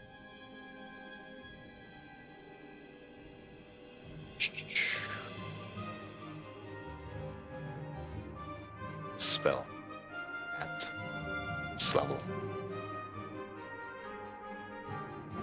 Oh, never mind. She would not get. Oh, wait, I guess it would be up to you. What does it makes say? It makes a 30-foot aura around it. She would. So I would think that even if she's under deck, she would still be able to get the hit points. Because it doesn't say that I have to see the person for them to get it. I just choose who would. Okay, and she would get it. Yeah. Oh, okay. I understand how this is working. Alright, so you watch as she waves her hands in a motion. And she it sort of looks like she's shushing them, like how you would to kids if you're trying to make them quiet down. Yeah. And as she does this guy, where is the con that I don't. Literally none of these. This one, we'll do this one. Whatever. He falls asleep. Ooh.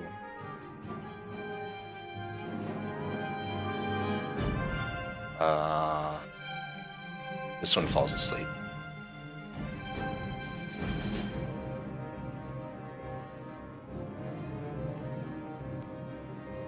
And that's about it. And she walks back over here. Actually, she doesn't have that much of it. And it is now Metro's turn, who's going to walk over here and probably annihilate this guy, considering he's the only competent one out of this entire group. That hurts. Nope. Well, not like Yeah, I know what you meant. I'm just joking. not like the players, but out of any of the NPCs that I have, other than Aslan, I guess. But lo and behold, am I doing flanking?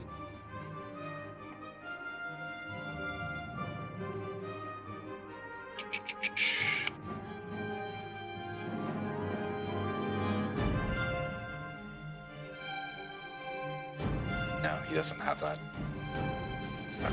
So he misses on his first swing, and he takes a swing with his his scimitar, and it also misses, proving once and again that I can't have nice things. True. So he tries the same motion that he did to finish off the first guy, and it doesn't work. He saw him coming around and was prepared for Medford Astley's attack. Let's see. This guy.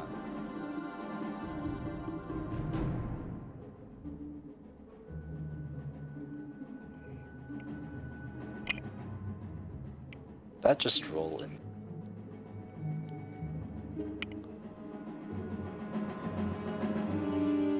This guy will attack the dude here. 5. Whatever. Missing. And he's gonna move slightly backwards to not be near the wheel quite anymore. This guy is going to attack who you would expect. Oh wait, they're asleep. They have advantage. Duh. Stupid. He is in fact going to be able to hit him. Neato. Not for much. And that wakes him up because Reasons. that's how that works. If I'm not mistaken. I believe so. Let's look at the cheat sheet.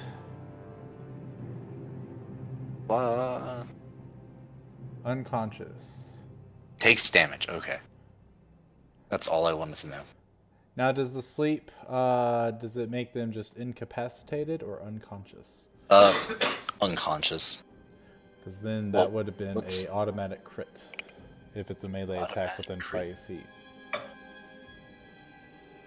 So that is... So it deals a significantly larger amount of damage.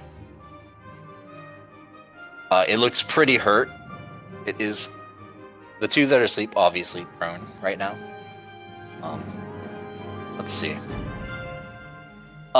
Incredibly enough, this guy is going to hit and somehow manage to actually kill something once in his life. Neat. Barely. With crit damage. I want you to understand. Yeah. So, it's dead. This one's gonna saunter up, take out her scimitar.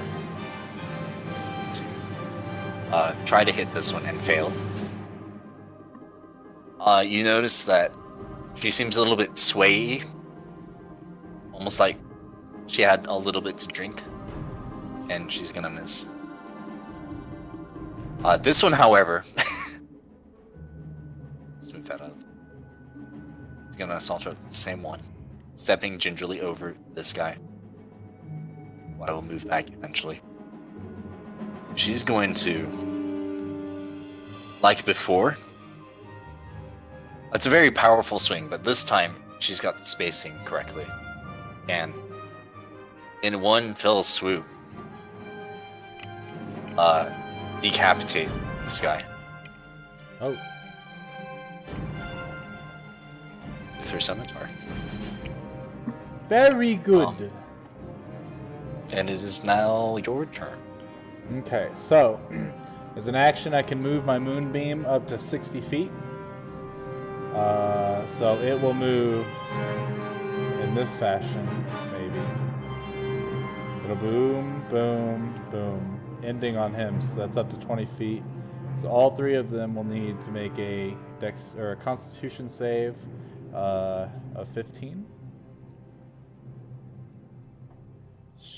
As I sear them with radiant light. So it's basically just whoever it touches? Yeah, whoever it touches. When they first Alright, enter this the one... beam, Okay, this one barely makes it safe. so it'll take 5 damage. We'll get to that. This one does not make it safe. 11.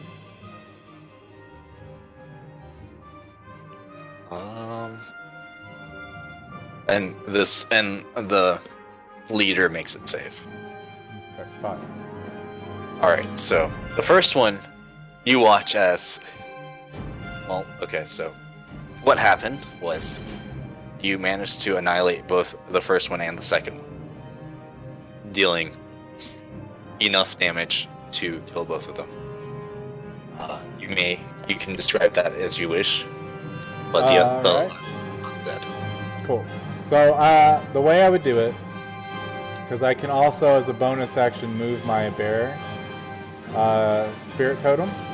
I would have the bear join up. Yeah, it would join up, and it can move 60 feet as well. So it would join up with the moonbeam, and then it would walk and do a bear hug as it embraces the bodies of these now fallen fishies, making fish sticks. And then it would join, and it would be holding on to this gentleman. I'll keep the bear totem right there, so it's out of the way for you. But it would also go and give him a hug as he starts to burn a little bit from this radiant fire, watching his buddies turn to fries. And I would turn to Volathor. Look, all types of food. Do you like fish? And then I'll end my turn. This guy, you notice that he's watching as he sees this happen. Going here, and then resting on the last guy. And he glances to you, and his eyes are completely wide open. He's like, what the fuck is going on with this bear? Not Medford, Johnson. The leader looks a bit worse for wear. He's fairly close. He's not like on death's door, but like a good hit would take him out. Johnson takes out this cylindrical device. It's metallic, about the same color as Medford's rapier. He holds it by a curved handle at the end. And his finger is resting on something. You're not entirely familiar with what it is. The rest of your crew is dead. Any last words? As he stares down the buffalo captain and just spits blood into his face. Very well. Oh, thank God. You hear a loud, explosive noise, not too dissimilar from Aslan's shattering her spell, the noise that comes from that, but roll insight.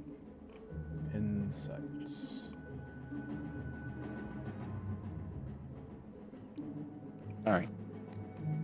Let me just check. Let me just give a quick look to your backstory to make sure I have this right. Okay.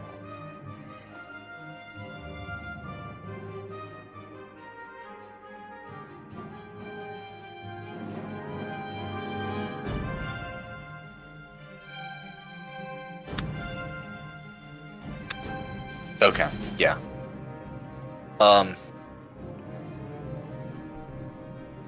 You have, as the explosion happens and you watch the sky fall, you have a sort of a flashback. You remember running away in the forest, running away as your mother tells you to get away as fast as you can. You remember running. You remember hearing what you feel like is the exact same sound as you heard just now. And then you snap back and you see Johnson sort of taking at the body of the leader here and spitting back at it. Okay. So I'll drop the concentration of my moonbeam. Let the silvery light fade. And then I would walk up next to Johnson as he is kicking it. And I would say, excuse me, what is that thing that you just used? This is my trusty blunderbuss. I guess you wouldn't really know what a blunderbuss is. It's a sort of explosive weapon that we humans have devised. Humans, huh? I have another question. Does it always make that sound? When it works. Yeah. Final question. 10 years ago, when I last saw my mother, that was the last sound that I heard before leaving her. Do you think that this is a coincidence?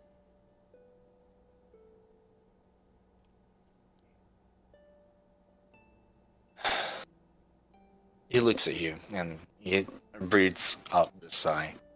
The adrenaline's still pumping. The rest of the crew at this point is cleaning up the bodies, sort of like a pile on the side. Their weapons separated in a different pile, presumably for further use later, in case of needing more weapons. And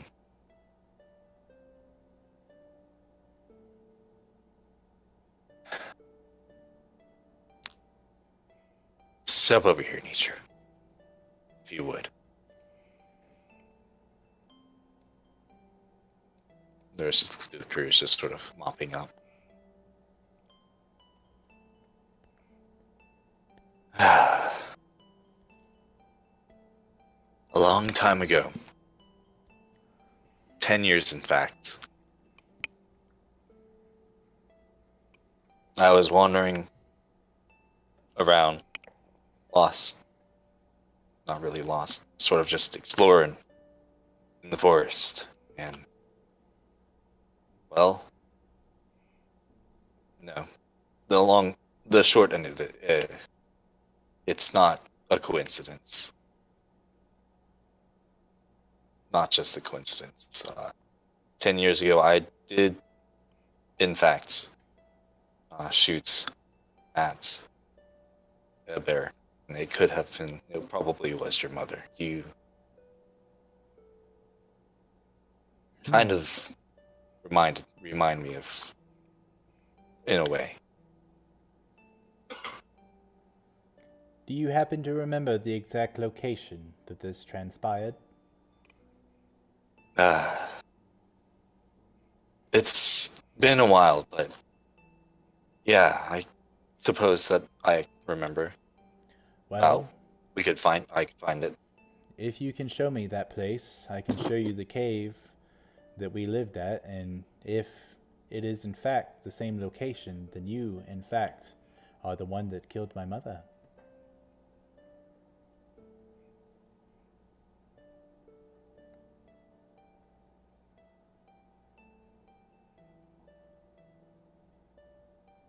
Perhaps soon then. Until then, we will say that it is just a mere coincidence, though, and I'll give him a gentle smile. Don't lose sleep over it, yet. Very well.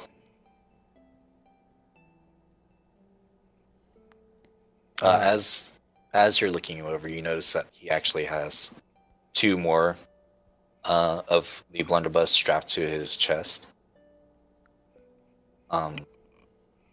Not sure why, but they're there. In addition to the one that he has in his hand. Well, after that, I would end up wanting to sort of separate myself and go and look out to the sea on the far side. And as I'm walking away, I would be like, I'm going to just need a few moments to myself, please.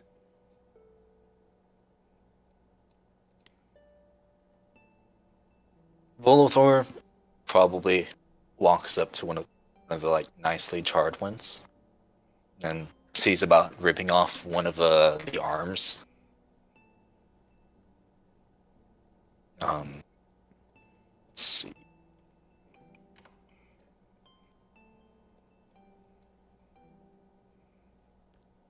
Wow. Okay. Well, all you and did he's- was okay. And he's able to rip off the arm. It appears mostly cooked. There's a little bit on the inside that seems a bit pink to him, but he takes a bite out of it anyway. Curious.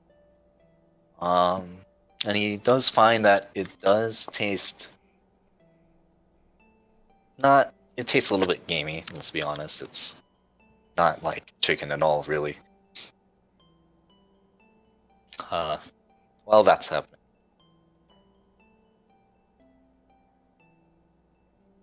Aslan will walk up to you, being like the only person that's paid her much attention since coming out. Chilla, what's wrong? You look troubled. Lots to think about. You may not know much, but uh, I don't believe. While you're about to say that, Bedford, take the wheel. As it goes into the orders. Just be up. Take. We'll just put him. Yeah, he's up there on the deck, steering the ship. But I look at Aslan and I say, back when I was a young cub, my mother was taking care of me and in our cave, and all of a sudden there was a loud bang, much like the one that came from that thing that Captain Shelley was holding. At that point, my mother told me to run and not look back. She would catch up soon. So I ran for almost a whole day. And when I finally got to where I was near the brink of exhaustion and I collapsed, no food, no water. And I waited for a little while, and I waited some more. And I think almost a whole week passed by before I started to realize that my mother probably wasn't going to be joining me. But I was saved by a druid named Crowley. He was a dwarf. Very nice fellow. He actually ended up taking care of me and nursing me back to health, to where I was a nice strong cub again. And he told me that he would help me find my mother, because he obviously had no idea where she could be.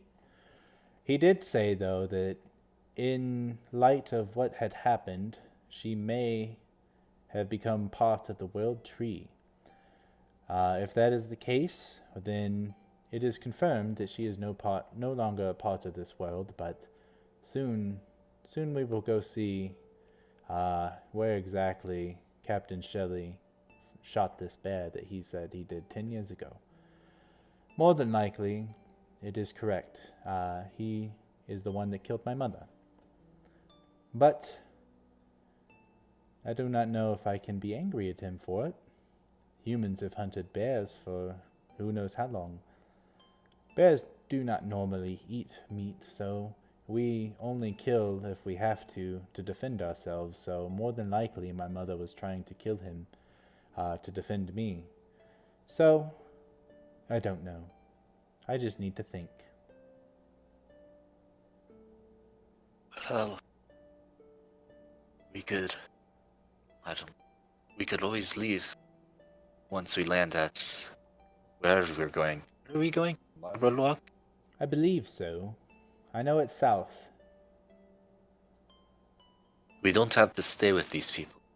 But if you want closure, I guess we'll have to tough it out a little bit longer. Closure would be good. And honestly, so far these men have treated us well, so I think we shall stay for now. Unless they give us reason not to beforehand, and I will smile at her gently. She smiles back, but you notice that listening to her story, she's grown a little bit sad. She's literally never heard anything as sad as that before, having not heard stories ever. Makes sense. Or not remembering any. Oh, don't look so glum. It is okay. If anything, my mother taught me to be strong. And if her moment in time was done, she's now a part of nature, and I wield nature, so if you think about it, she's always with me.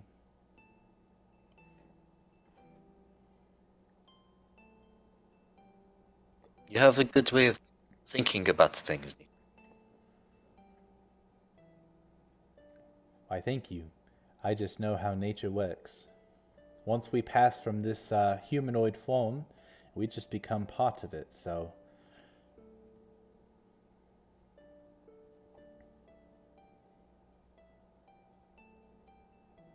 She goes,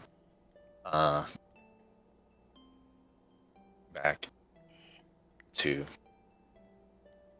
uh, the deck, seemingly with a lot on our mind.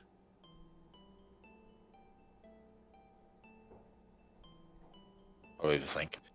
Everyone else goes around working on whatever they're working on with the ship, making sure that masts are up when they need to be up, when they need to be turned. Gustock and this lady have tossed overboard whatever Volathor hasn't decided not to eat. Volathor being someone who really likes to eat as much as he can.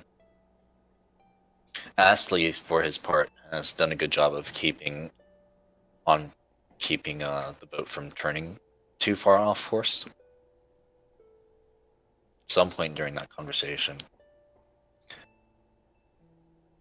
Johnson would have come and replaced him, leaving Astley to go climb up one of the poles, or the actual name for it is, to keep lookout with Gustock,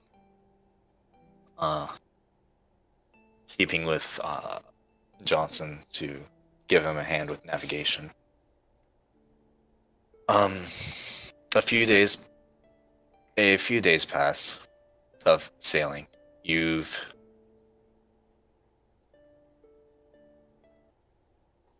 have been able to. God, that's loud.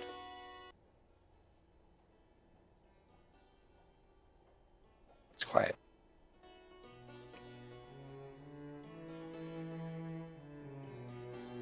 You have been able to make it past Port Utterly. On the left, you see there are, as you were passing it, you saw a bunch of what would look like Ionic era pillars, almost pretty close to Greek architecture. Okay. Holding it up. You would have seen the symbol there of the. I have this a while since I've actually looked at.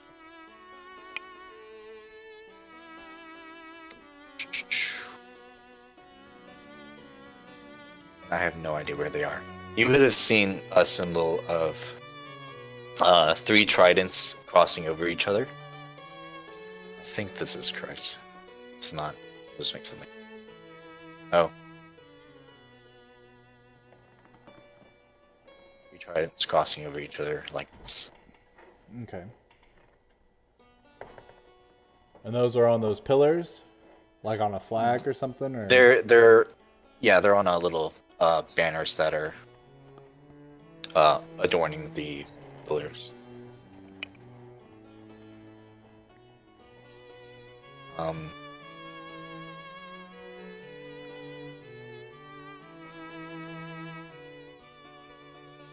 And after a while,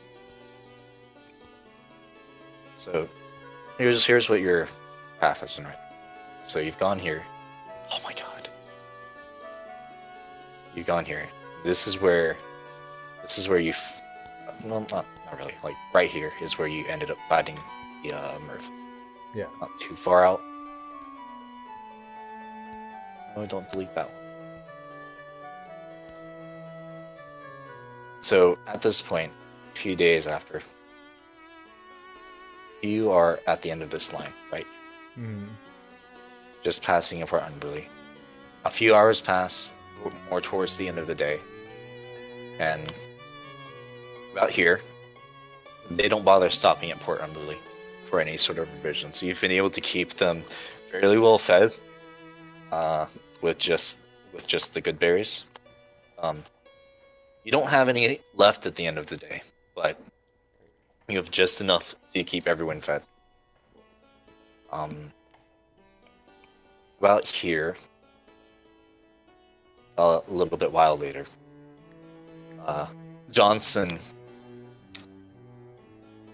takes out a spyglass. He sees something toward the horizon. It's about a little bit early morning. The sun has risen a bit.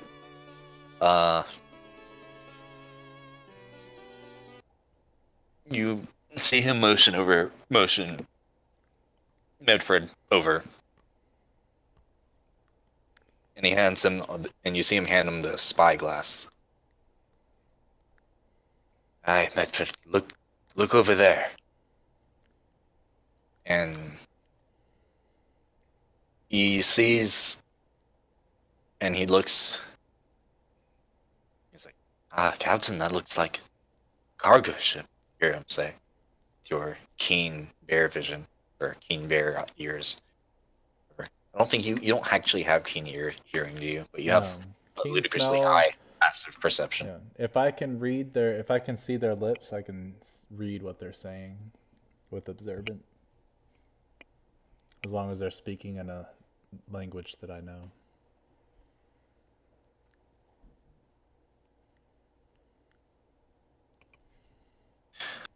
So they would have been up here, up on near the wheel. Mm-hmm. You would have seen Medford go up to him and see them start having this exchange.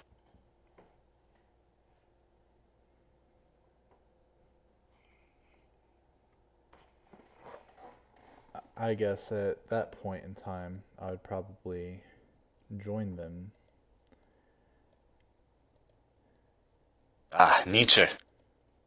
Hello. Johnson turns to you. Are you ready? Are you ready to go fishing? Like a pirate? What exactly will we be doing? He hands you the spyglass. Look through that. Look over toward the horizon, toward that speck over there. Okay, and I will do so. So what you see is you see a ship.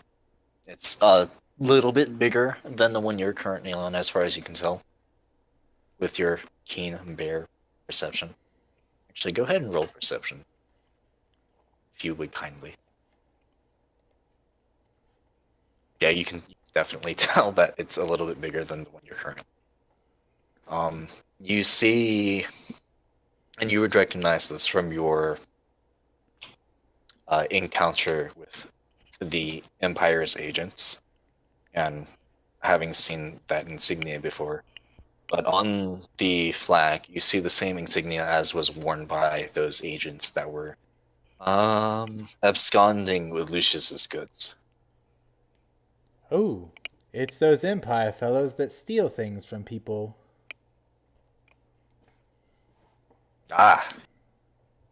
You've met the Empire of Irathil before. Yes. What we're going to do is we're going fishing, and they're our fish. Well, what they have is our fish. Interesting. Are you in? Well, it depends. More than likely, they did steal those items, so I would like to recover those items and give them back to whoever owns them.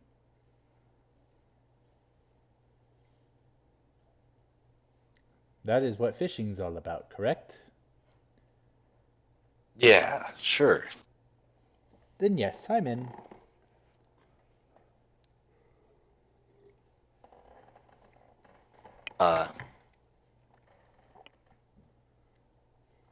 So, not Medford, Johnson goes back up to the wheel. And I don't actually think. He commands the crew, tells them turn starboard or whatever. I don't remember what all of the things are. Pretty sure port side is this way, and starboard is this one. I was correct. Turn starboard, starboard.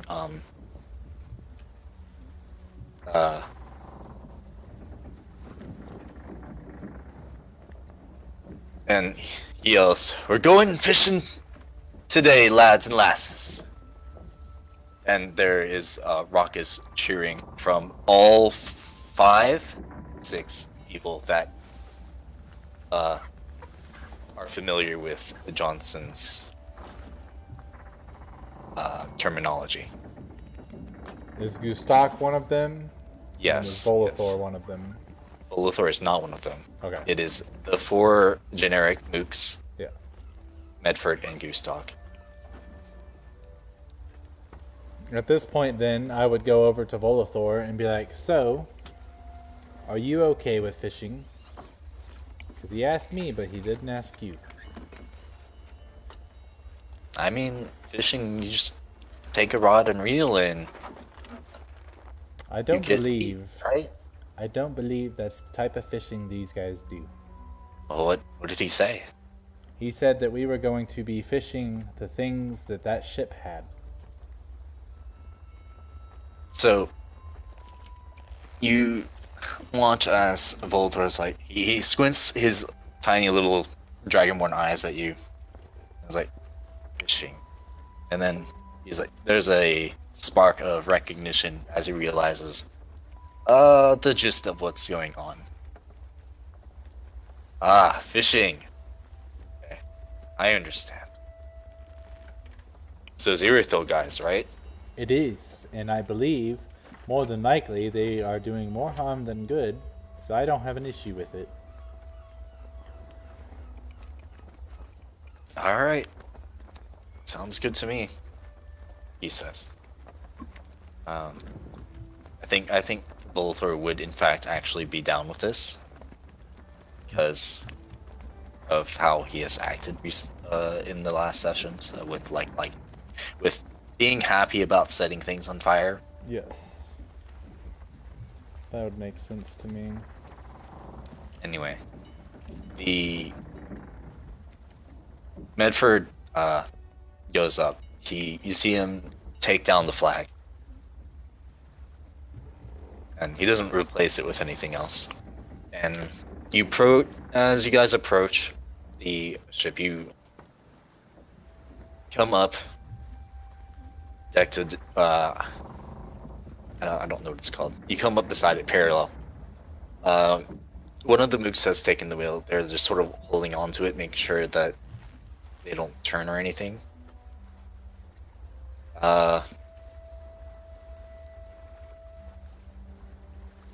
Medford and Johnson are standing together, about to lay down a thing, the plank, and that is where we will end. Okay. Dope. I moonbeamed the shit out of some fish folk. You sure fucking did.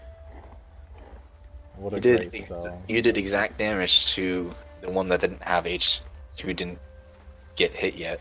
So that's nice. I was thinking to myself, it's either 10 or it's 11. Because I didn't actually pay attention to the roll. Yeah.